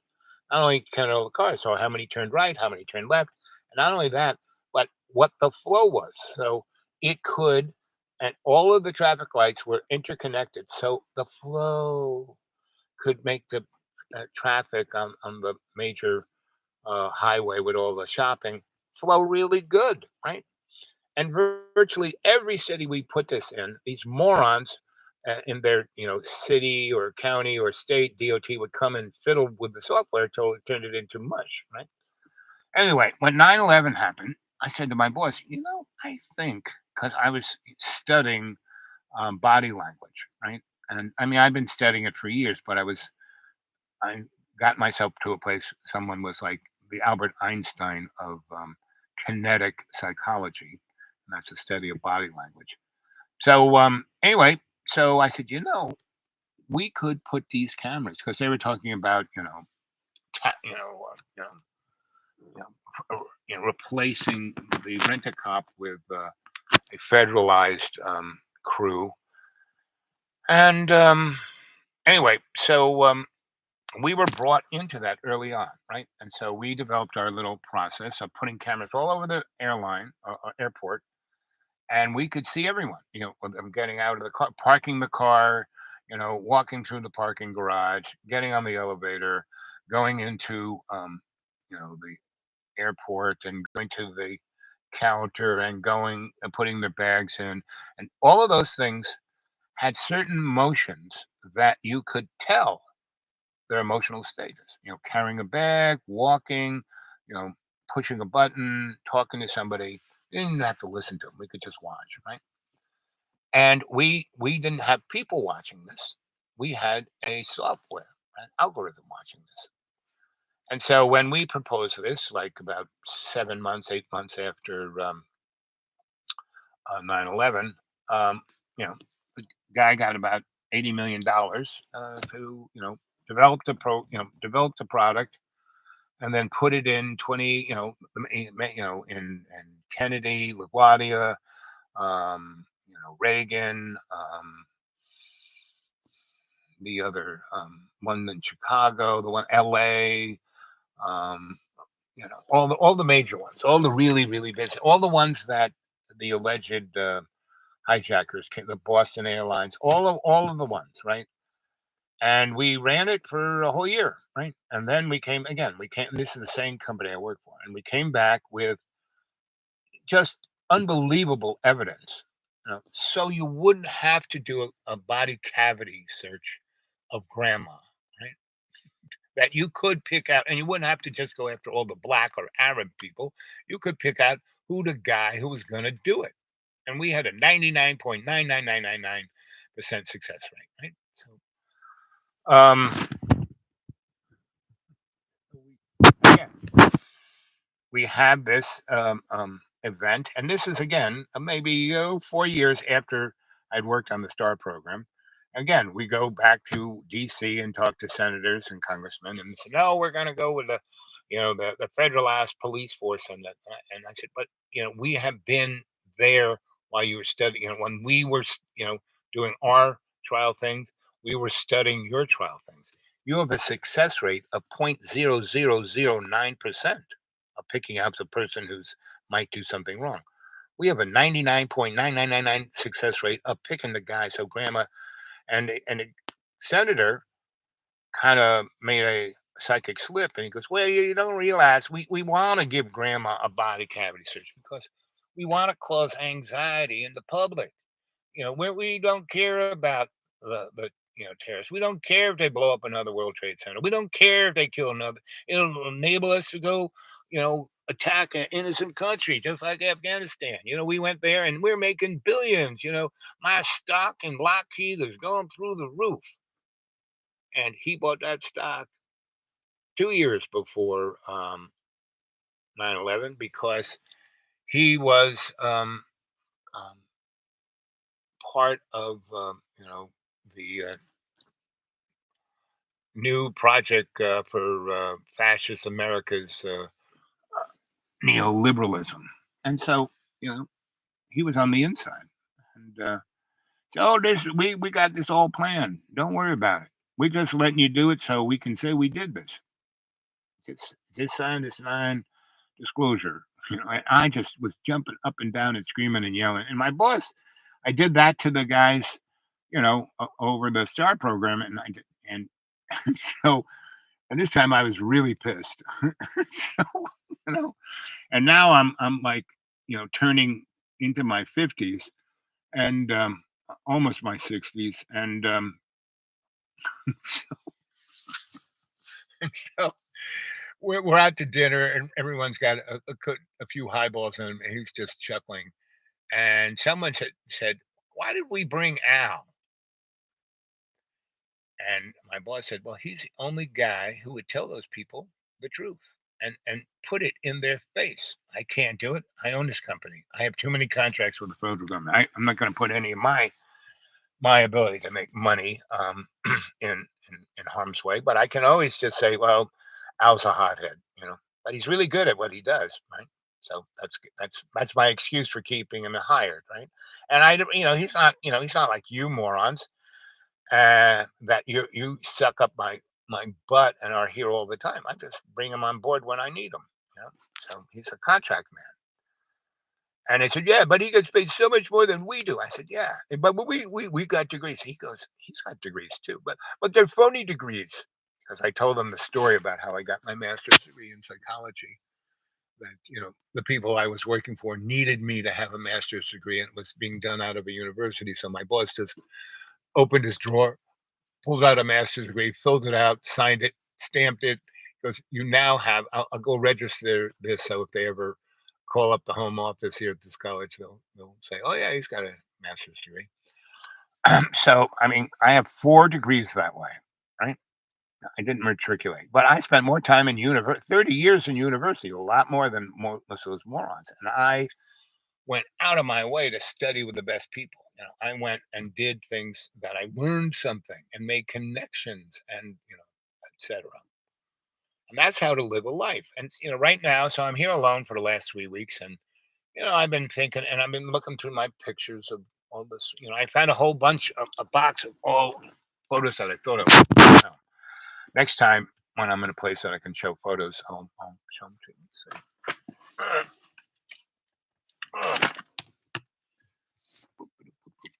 Like this, we did theater. We went around New York City, and we would just set up our stage, and we did. I was really into kabuki, so we were doing shadow theater, right?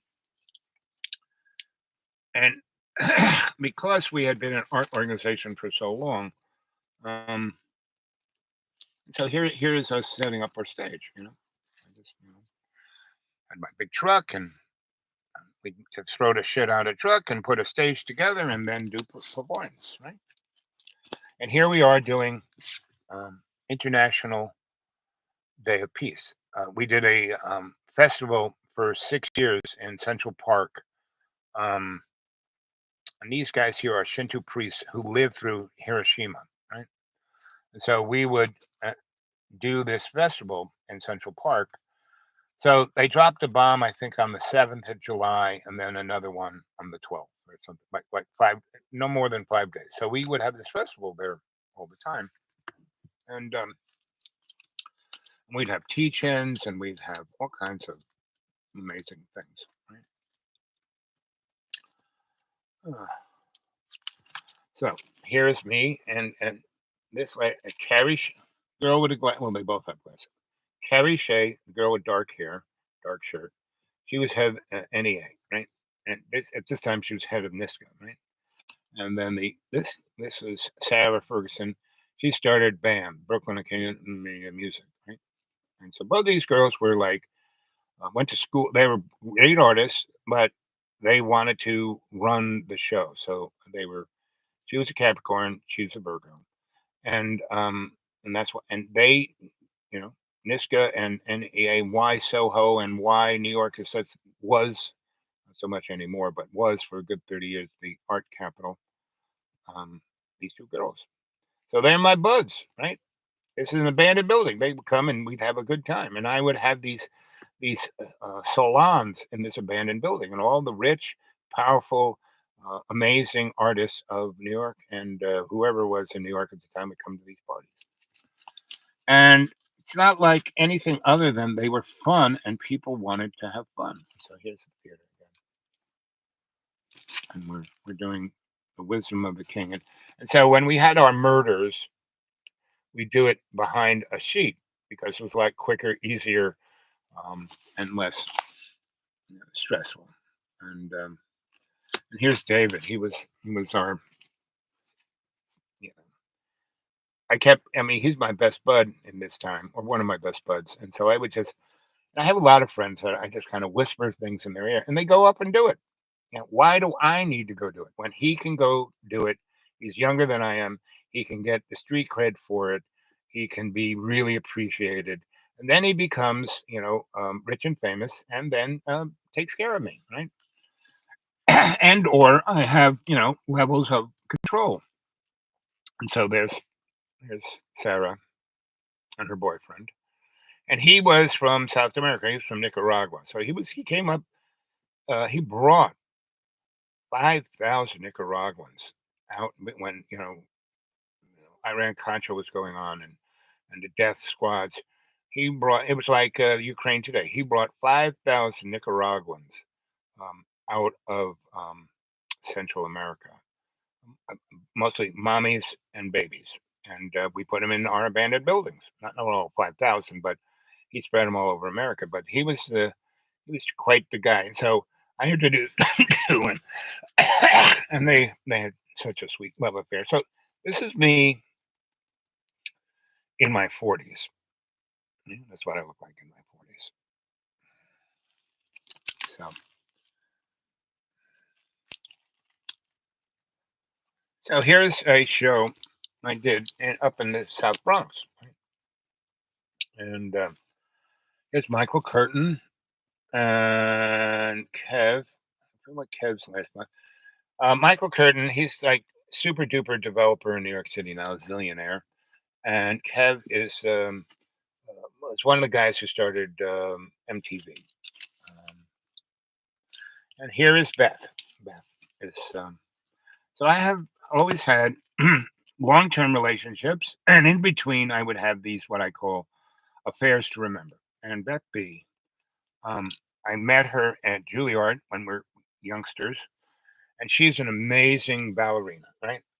And we for a good 15 years had the most amazing timing, where I'd be doing something else and she'd do something else, and then all of a sudden I'd come back because New York was I would come back from other places because I could always just walk into work, walk into a place to live in, walk into something to do and have fun, right? And every time I came back, I would just bump into Beth. And after the third time, so at Juilliard, we were it. We were like, yeah, I mean, we were having sex everywhere, in class, we're dancing with Carl Orff, and we weren't dancing and we'd be screwing over in the corner. And I mean, we were worse than bunnies. And, but we never would ever, we live with each other, but not really because we just had different ways of living. But we loved each other. We loved having fun with each other. We loved doing art together, and we loved having sex together. So for a good 15 years, I would come back to New York, and I magically bang into her. And by the third time, she goes, "So you seeing anybody?" And I go, "Nope." And she goes, "Got any place to live?" I go, "Nope." She goes, "Let's go." And she'd take me to her nice apartment, and we would be together like glue for about 3 weeks. And then I'd be doing something, she'd be doing something, but we'd still be it, right? And by that time I'd find an abandoned building. Or I remember one time she was living uptown on the west side, like near 89th Street. And I one day got on the subway the wrong way. Just, I was like not thinking about it. I went uptown. I went uptown. I went uptown. I went uptown. And we pulled towards the end of the A train up in the South Bronx. And the train for the last three stops just didn't go really fast. It went slow, really slow, really slow. And there was an express, in the subways, they have local and express. But anything above 89th Street on this A train, well, that's not true. 125th, 175th, they had the express. But that's all the other express um, platforms that closed. And there was this one up right at almost the end was where the federal court building was, in that neck of the woods. And we went through it really slow. And I was looking out the window, and the subways, they're not tunnels really, they're just spaces. But they have lights every tenth of a mile. So if the worker guys have to walk along the little path, they don't kill themselves. And those little lights are there, and we pull into a station, and they go even slower, and we stop there, and I'm looking around, and it's a subway station, and there is, you know, it's closed. They're not opening the doors. The lights aren't on.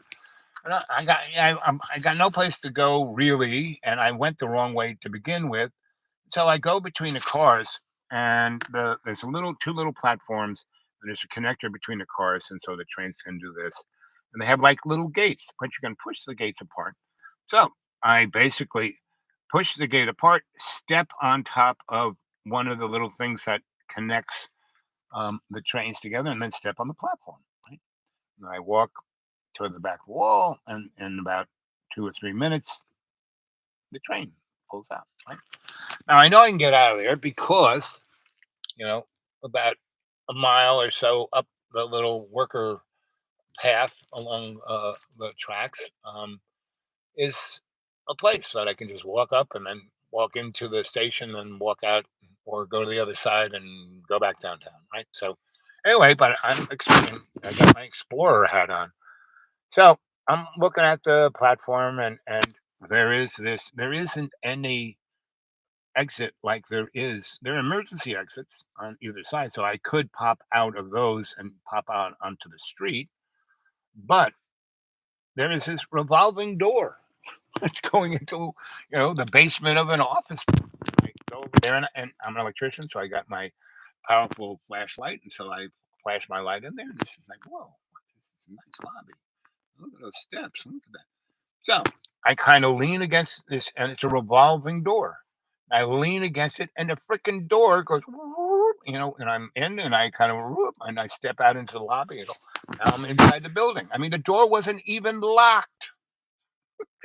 So, and now I'm kind of in the basement, and I kind of look around that, and I find the stairs that go. They have these nice big stairs that go up to the lobby that's on the street, and I go up there, and all the windows and doors are cinder blocked, right? And then there's a mezzanine. And so I take the steps up to the mezzanine. And again, all the windows are, so the second floor is all cinder blocked up. And so there's four fire, you know, um, staircases. So I go up one, I go up to the next floor, come out, and those are offices, and those windows aren't cinder blocked. And I go up and up and up and up and up. And that building is about almost 20 stories high. I go, wow, this is amazing. And there were gigantic courtrooms, and there were offices, and there were like judges' offices and district attorney offices, and the um, it was the New York State um, County blah blah blah Supreme Court building, right? So it was fancy. It was marble and mahogany and everything, like really freaking nice.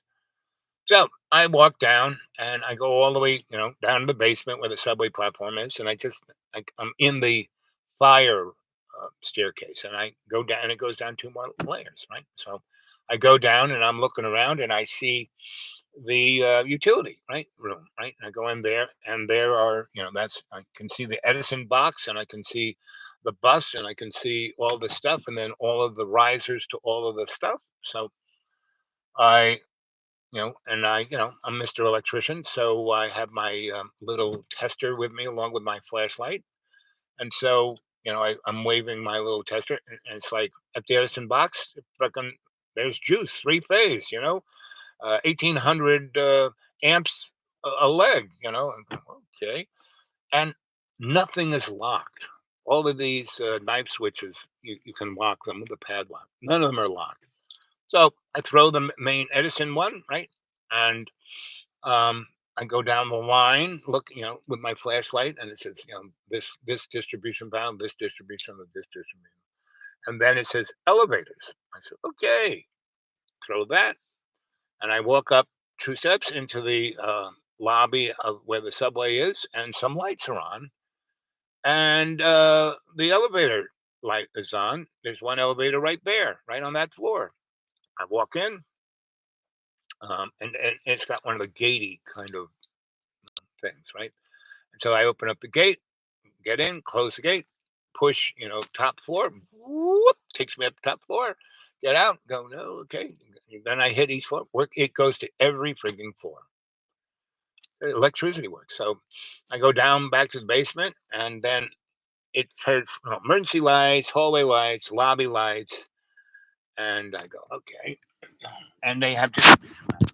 And so I hit the lobby and emergency lights on, and this during the day. So even if lights go on, no one's going to really see them on the other floor. So again, I ride up the elevator, I take a look at this, that, and the other thing. I find the distribution panels on each floor being fed by this riser from the basement, and I just kind of start knocking things off that would be noticed from the street, right?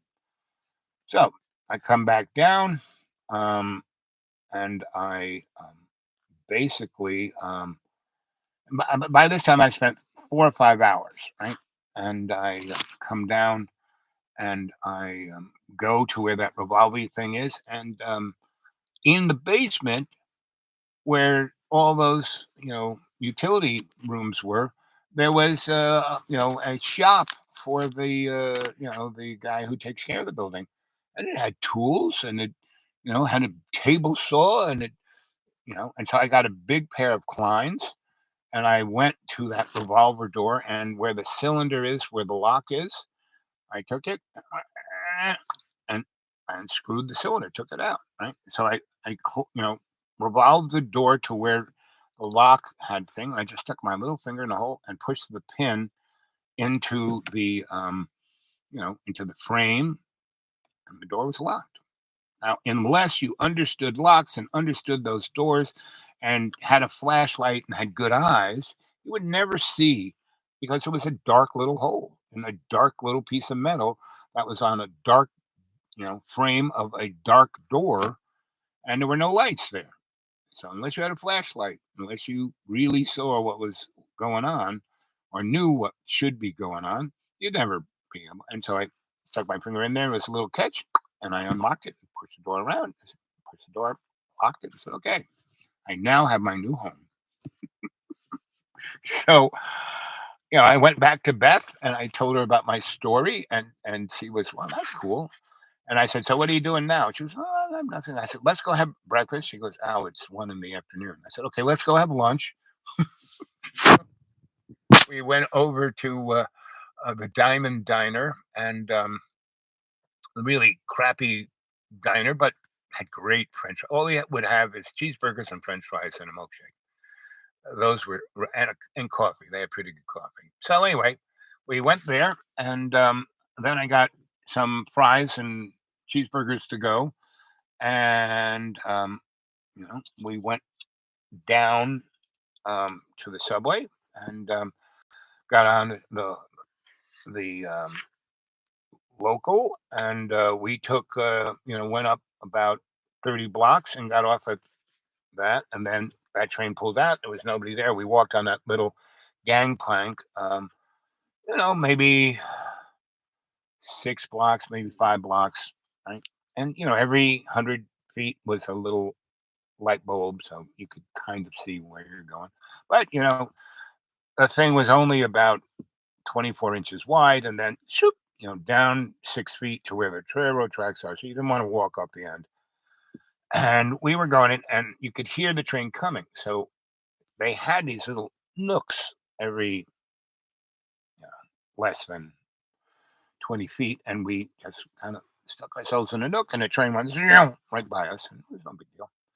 But if you were a freaked out person, yeah, it could be a big deal. You could, oh my God, I'm gonna die. Anyway, we walked out there, but that's why she loved me, because she loved the crazy and exciting stuff that I would just do like it was a normal everyday thing, and she would be part of it. And that wasn't her life. Her life was very ordered and very meticulous and very all of the above. And but she loved being able to have that, and she loved having that kind of crazy sex, and she loved having someone who loved her unconditionally, but didn't have to own her, didn't have to marry her, didn't have to have babies with her. Right? She loved that. So anyway, we I showed her that, but she still had her nice little rent controlled apartment, and that was her home. But we turned that into our salon, and it was so people found that so exciting, especially rich people. So she started a thing called the kitchen, and then she met her hubby, and that was a guy that she should have married. And when we were like, I was like, one night she goes, I met a man. I said, oh, that's nice. Well, that's nice. And she explained. I said, she goes, I think I'm going to marry him, and he's going to be. I said, okay. And she goes, well, now that you got the courthouse, you know, maybe you don't need to live with me. I said, of course. So obviously you want to get serious with this guy. She goes, yes. And she goes, but I said, listen, Beth, we'll always be what we are to each other. And we don't need to be married, have babies, or any of that. We just have it. And we are very blessed to have that. So, anyway, all the last 3 weeks has been really quiet, and I haven't had money to put in the car to go anywhere. I've been thinking about my life and all the things I've done, like, these pictures, right? And that I'm not really doing them now, right? But I'm in my 70s. That was when I was in my, you know, from birth till today, till I died in 2014, right? So, but it's so when last night the spirits were out on my deck just trashing the place, and I was blinking the lights on and off, like, boys, okay, it's enough. I want to go back to sleep. And I did, went back to sleep. And I woke up, and my little radio that listened to it at night was in my ear. And I thought I turned it off, right? And I followed the wire down to where the little handheld radio is. It wasn't plugged into it. It was like coming through the ear. I said, no, this is right, too weird. And so I just got up, put on some clothes, warmed up the coffee, looked around what I was going to have for breakfast outside, and went outside, expecting the place to be a total trash heap and everything to be totally sopping wet, and I'd have to throw half of it away. And you know, no, that wasn't the case. I got there, and everything was. It was one lamp that was, that I was blinking on and off. They were going to, okay, he's blinking the light on and off, and they turned it away so it wasn't like shining in their face. And so I, went up, made breakfast, and I took my little bowl of breakfast. And my breakfast usually is I kind of take an onion.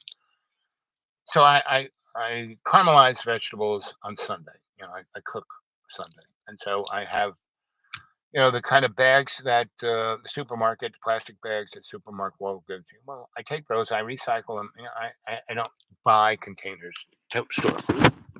The cooked food I have, once it's cold, I stick it into a plastic bag and stick it in because I have these little cube refrigerators, kind of college kind of refrigerators. Not like your average American refrigerator that, a third world family could live in. So, I got one of those bags that had caramelized onions, and I kind of threw them in my frying pan, and then I took the one kind of meat I do get is there's one town that has a good deal of Hispanic folk, and so the ranchero, that kind of sausage they have, and it's still really cheap. You can buy 5 pounds of that stuff for like under $4, and it's good sausage. And so I cut the skin off, and then I mush it up, and I mix it with the onions, and then kind of brown up the sausage, and then I mix that with oatmeal and raisins and dates and whatever else kind of stuff like that have. And I make it until it's soft enough because I don't have any teeth. And then, and so I do that twice a week because I make a pot of that. And then, so I had a pot of it, and I've had it on the stove for more than a week. I mean, food lasts fine for a week. You don't have to refrigerate everything. You cook it, it lasts fine for a week. As long as it's not hot and in the sun. If it's in a relatively, dark and temperate, coolish, it's fine. Anyway, so made breakfast. I had my bowl, and I eat everything in a bowl. So I had that stuff in a bowl, and I went outside, sat out in one of my nice, as I call them, well, they're chairs that people throw out, outdoor chairs. And they may be broken, but I fix them. And I'm not going to take them to the beach or move them around a lot. I just kind of stick them there. And as long as they support my weight and are comfortable, that's chair's going to stay there. So this is one that's quite nice. It's kind of on a hill. And in the morning, before 11 o'clock, the sun comes through the forest because I'm at the top. And so I'm up there and I'm meditating and I'm basically hearing these guys and gals say, listen, you're doing great. You know, this is just that temporal moment where everything's coming together and just be patient. And your next experience, your next, so I'm putting it out to you guys. Anybody in America, Canada, Europe, anybody who can get to America and come and get me, right? July 4th, will be the Rainbow Gathering, Colorado. Should be interesting. It's going to be, what you call it, the 50th anniversary. So um, it should be interesting. And so there are a bunch of folks who always, because I was a big rainbowy guy, especially in the beginning. I was a real facilitator. Earlier in the story, I was giving the story about the Ithaca Gathering, the greatest one there was. And the other three gatherings I facilitated that I kind of saved because, oh, you're the best. You need to do this, blah, blah. And I would be the scout. Me and the scouts, we go out and find a great space. And because of rainbow politics, we do it in a shitty space because they wanted to do it there and they weren't logical. And they weren't. Oh, when the Vermont gathering, they wanted to do it in this place you couldn't do it in, right? It's a teeny little place, no roads, no parking, no water, on top of a mountain, but they wanted to do it because it was pretty. But it was a protected national forest. You step on certain plains, that was a $15,000 fine. So you get 20,000, stoned hippies tromping around in the woods. That's a lot of $20,000 fines. So anyway, and so after they made that decision, they said, "Okay, now you facilitate it." I said, "Fuck you." I'm going over to that really nice place and having a gathering with maybe 100 people who are smart, who are part of the seed camp slash.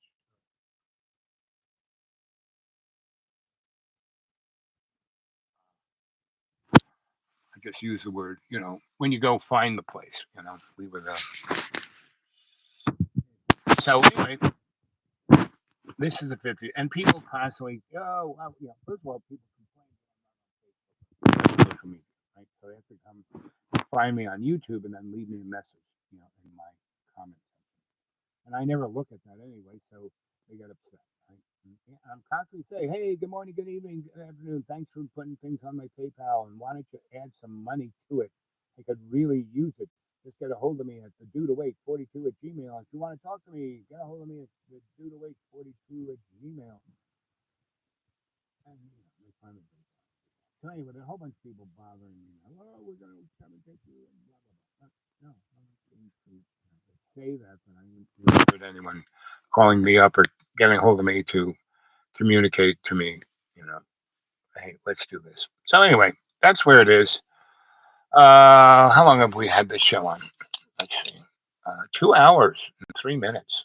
Oh, and 3 seconds. I like that. There's two of you there. There's one got a thumb up. How about a couple more thumbs? And so anybody wants to go to Rainbow Academy, come and get me. It'll be the best experience of your freaking life. Take a road trip from here, from the Deep Green.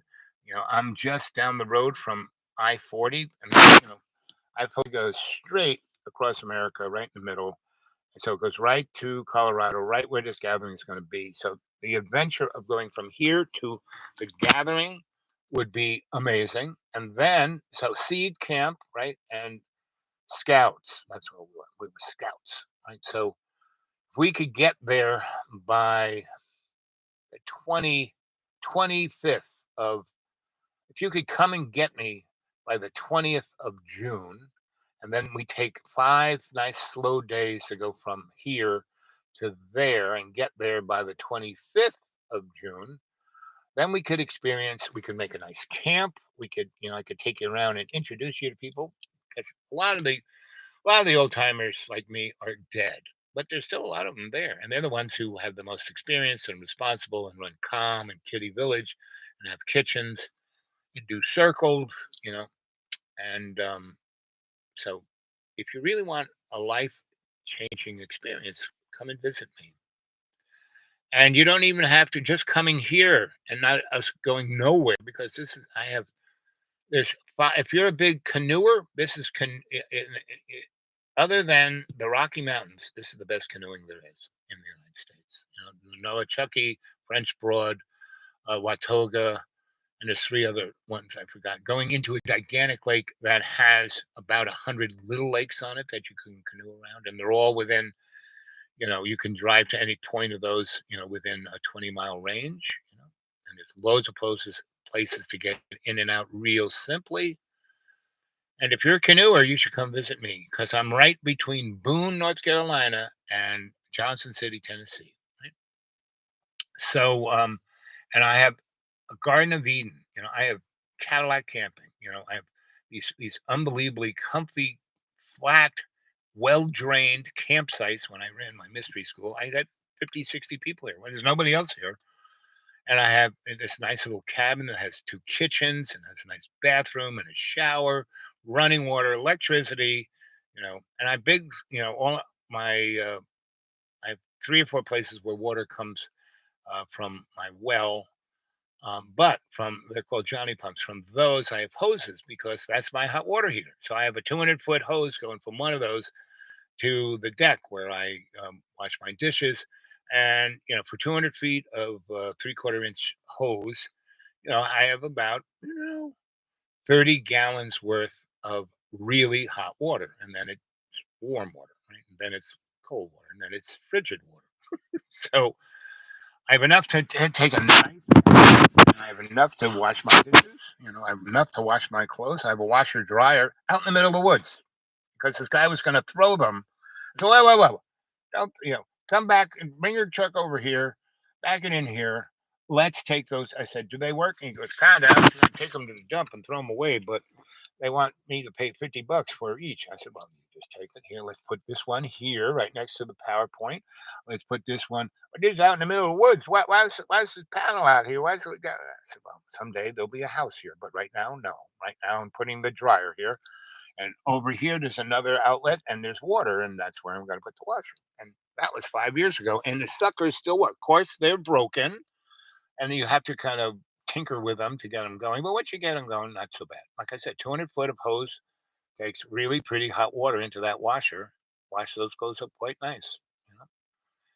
And for you to experience that, I'm giving you. Nobody gives you an invitation. If you need to come, that'll be $7,000 for the experience.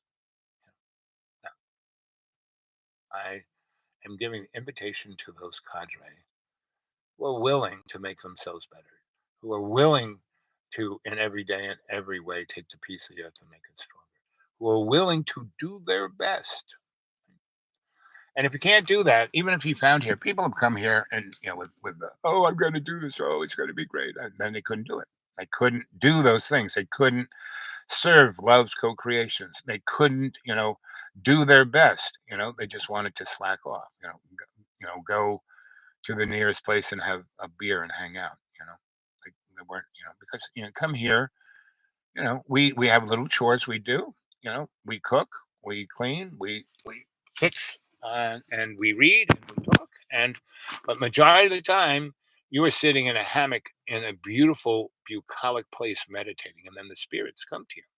Now, most of the people can't stand that. The spirits freak them out because the spirits bring the inner self right in front of their face, so they see what kind of stupid things they do. I mean, me, I see that I'm a moron every day.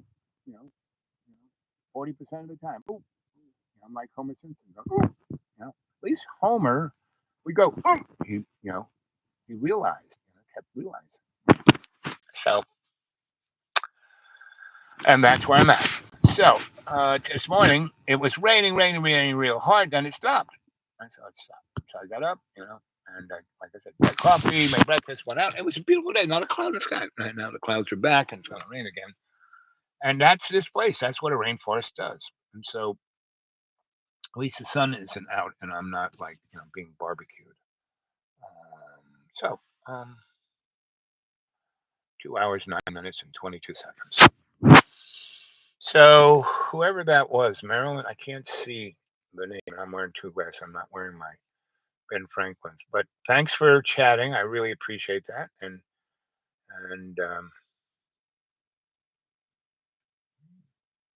so, how is John? John is the same as he was. He took a trip. He went to um, California. He was gonna go see his kids. It's all my most important thing is my children. He hasn't seen them in 7 years. And he blames everyone else for it. And I said, well, you could get on an airplane, fly straight there, and be with them. Like, and it's so hard to do that.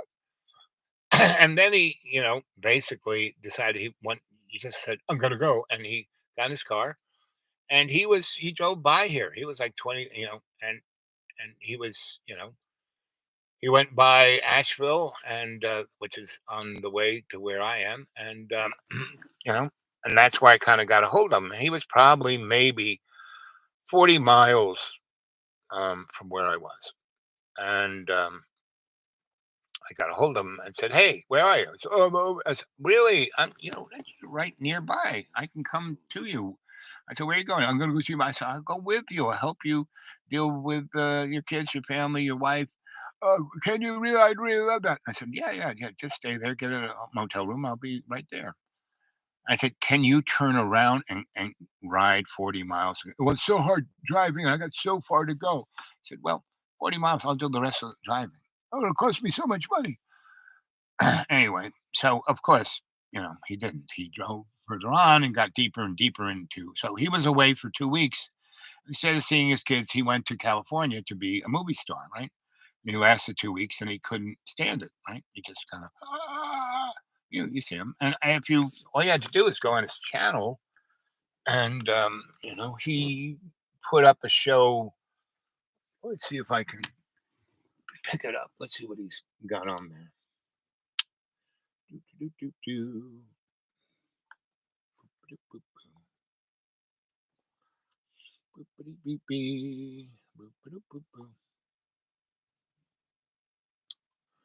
It's 4 o'clock. I started doing this when it was around 1 o'clock.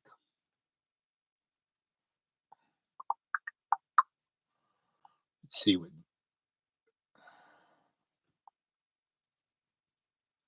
I'm taking it easy. Take it easy. Hi.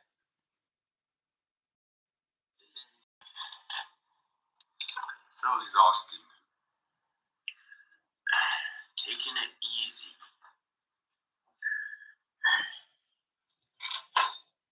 Let's try this new drink. This is a cherry cola. Hi, Skyward. This is a cherry cola. Let me tell you about something from the old-timey days.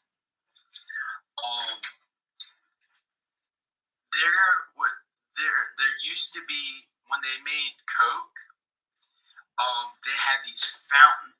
There's a store. You'd go into a store in like the 1950s, but it was still around in the 1980s when I was a kid. They still had one of those stores where they made the custom drinks, and they'd have cola. And if you wanted cherry cola, they had this cherry.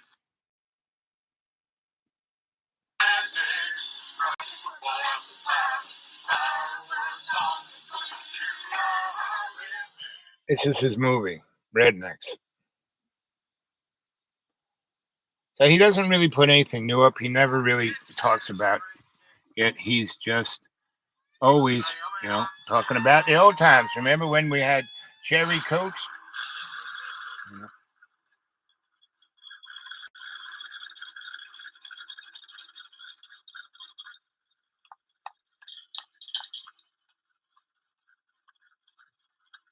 Welcome to Zanzibar City, the cutest little town on earth. Oh, hell no, I ain't gonna live in no cutest town.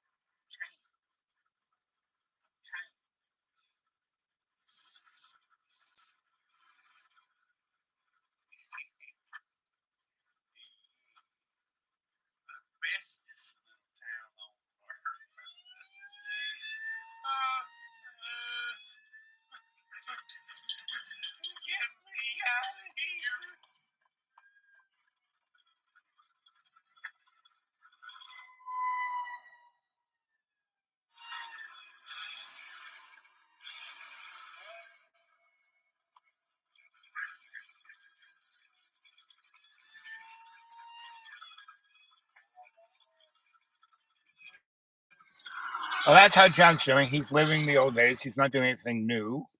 But so are we all. I mean, I'm kind of doing that. I'm telling you stories about the old days, and I'm waiting for the spirits to bring my next little adventure to me, right? And, basically, at a certain point, it will occur, and I will jump on the train, the love train, right?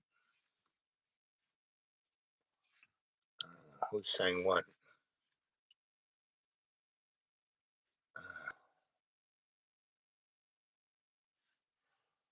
Even in large, I can't read that.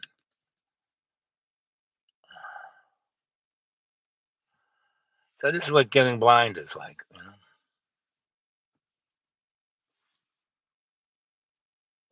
Uh,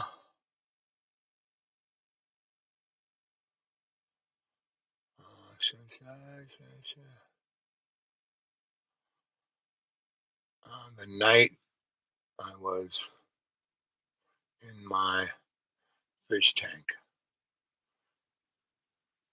Okay, whatever.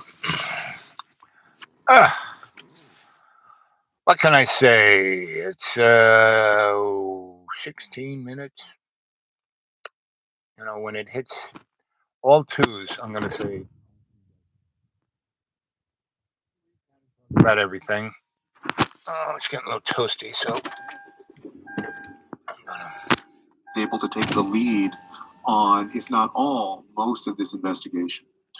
Another has emerged is that the gunman was not killed until an hour after he was already inside the school. How does that particular detail strike you?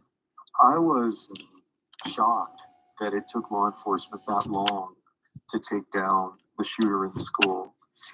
My impression is that they treated it like a hostage situation where you don't want to antagonize the shooter because you're scared that if you do, they're going to harm people.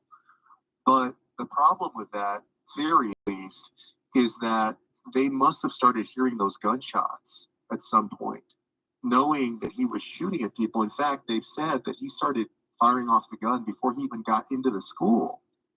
So at that point, tactically, you know that this isn't a hostage situation where somebody hasn't deployed a weapon and you're going to talk them away from the brink of doing so.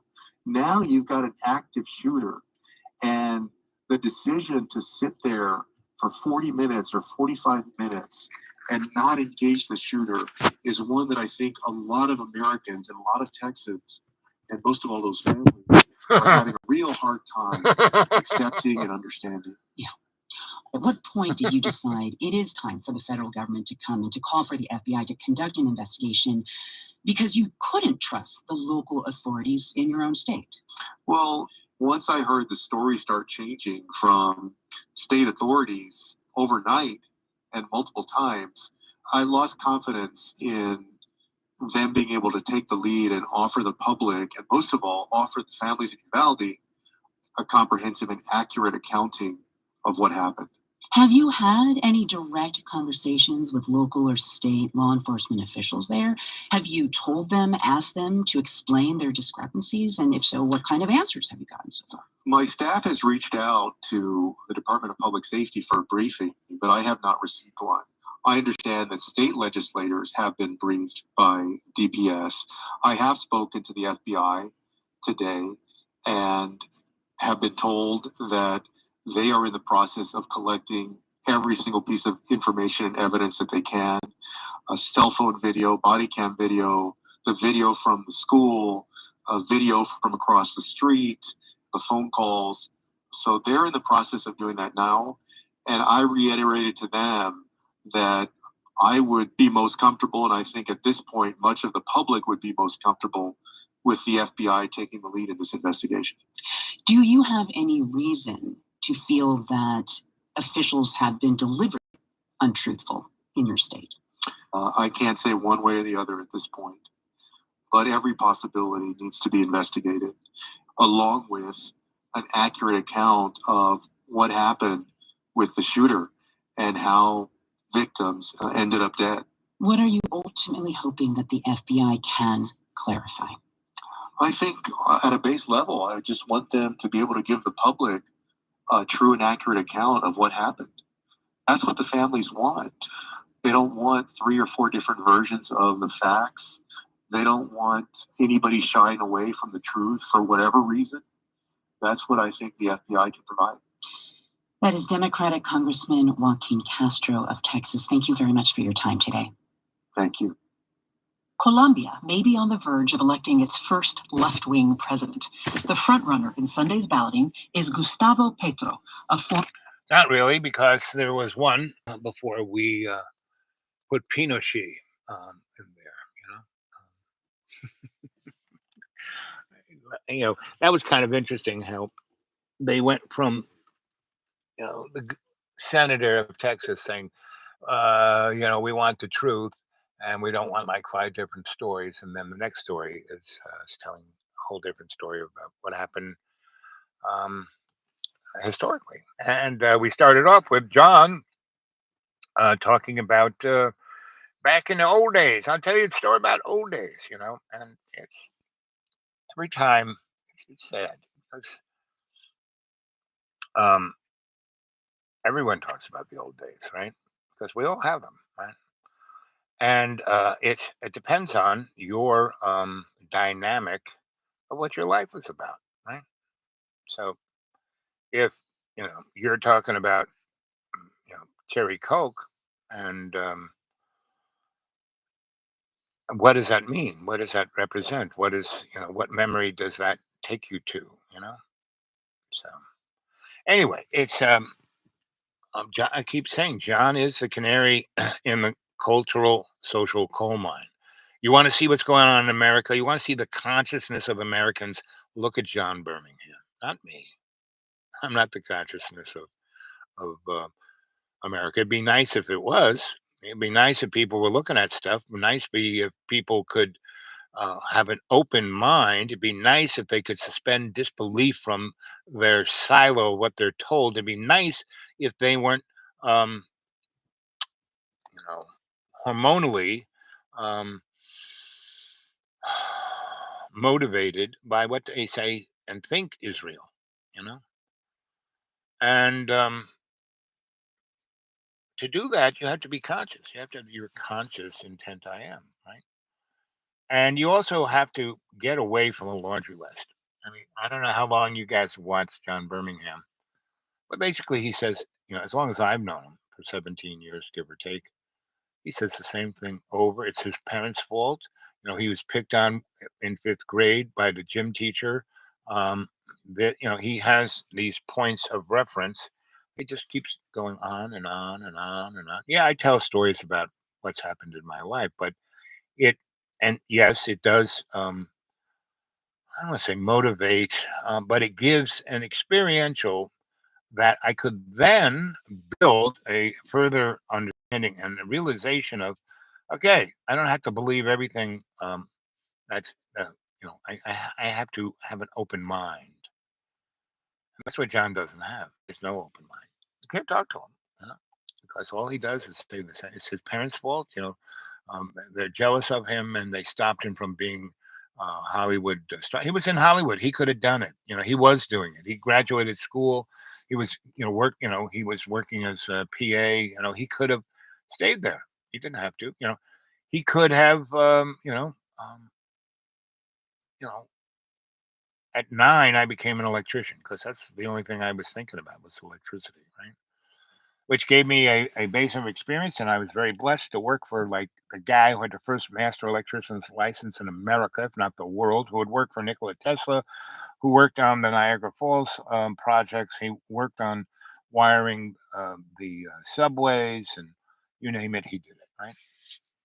And so he had all these connections. That's a scoop on electricians. And, and he loved me like a grandson, and his son loved me like a son. Mike, his son, who ran, there was 2 parts of the business. There was the old part that grandpa did, so all that crazy stuff he did from 1890 to 1940, that still was in work. It still operated, but nobody could fix it. No one knew it. No one wanted to touch it. That's why Soho was the way it was, because it was a factory area and it was full of all these old machines, and no one even knew how to get rid of them, let alone fix them to work. and and for the first 4 years of my electrical career with him, first 2 years, I just made sure he didn't step in front of a bus. The next years, I made sure that I learned everything he said. Look at that. I was watching the clock and it was taking forever. It was like 2 hours and 19 minutes forever. And now it's, 2 hours and 26 minutes, right? So, but anyway, at every point in my life, I didn't get stuck. The only kind of maybe stuck thing, we all have a stuck thing. And my stuck thing was not to get stuck, right? And of course, I get stuck in not being stuck. But at least that gave me a plethora of life's experiences beyond most people's beliefs. That's why I had to take pictures of it all, right? So I'm just trying to give you motivation to do your own thing, to be in service to love's co-creation, to an every day in every way. Take love's co-creation, make it stronger. To consciously have the intent on doing your best with your life. Doesn't matter what you do your best, right?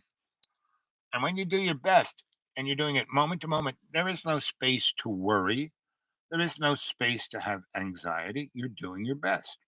You're putting all your energy in doing your best, not and being anxious about it, not worrying about it, doing your best, right?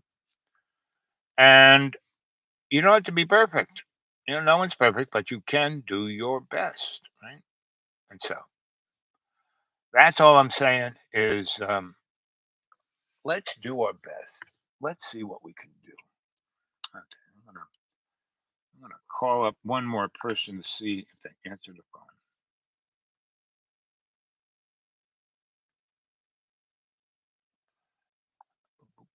Boo. Mhm. And there's no real need to talk about John because he's always the same. He never changed. I've never seen him change. Says the same thing over and over and over. And then if you ever get him thinking about something outside of himself, he makes a nasty comment. Either misogynistic, racist, any of the above.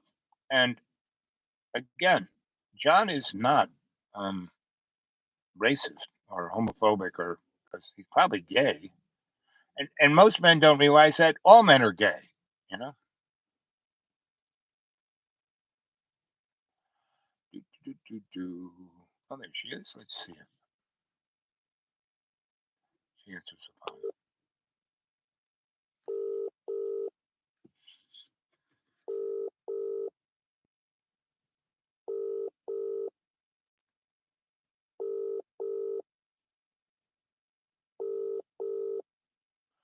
Do, do, do, do, do.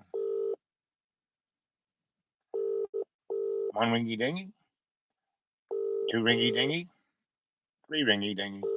Okay, that's enough. I'll leave her a little message. Hi, sweetie. Just checking in. I've been on the live chat. I just called to see if you were able to jump in. Hope you're doing well. I You're always in my prayers, and my heart is always full of love for you. And I know you are on the right track. You're doing your best, and just being consciously aware of everything will make everything worthwhile. Okay. Okay. Love you, baby. You stay well. Boop, boop, boop, boop. So that's all I can say. It's now almost look, almost 30 minutes more than what I was looking for. So it's time to go. And so good night. So long. I love you all. Good night. Good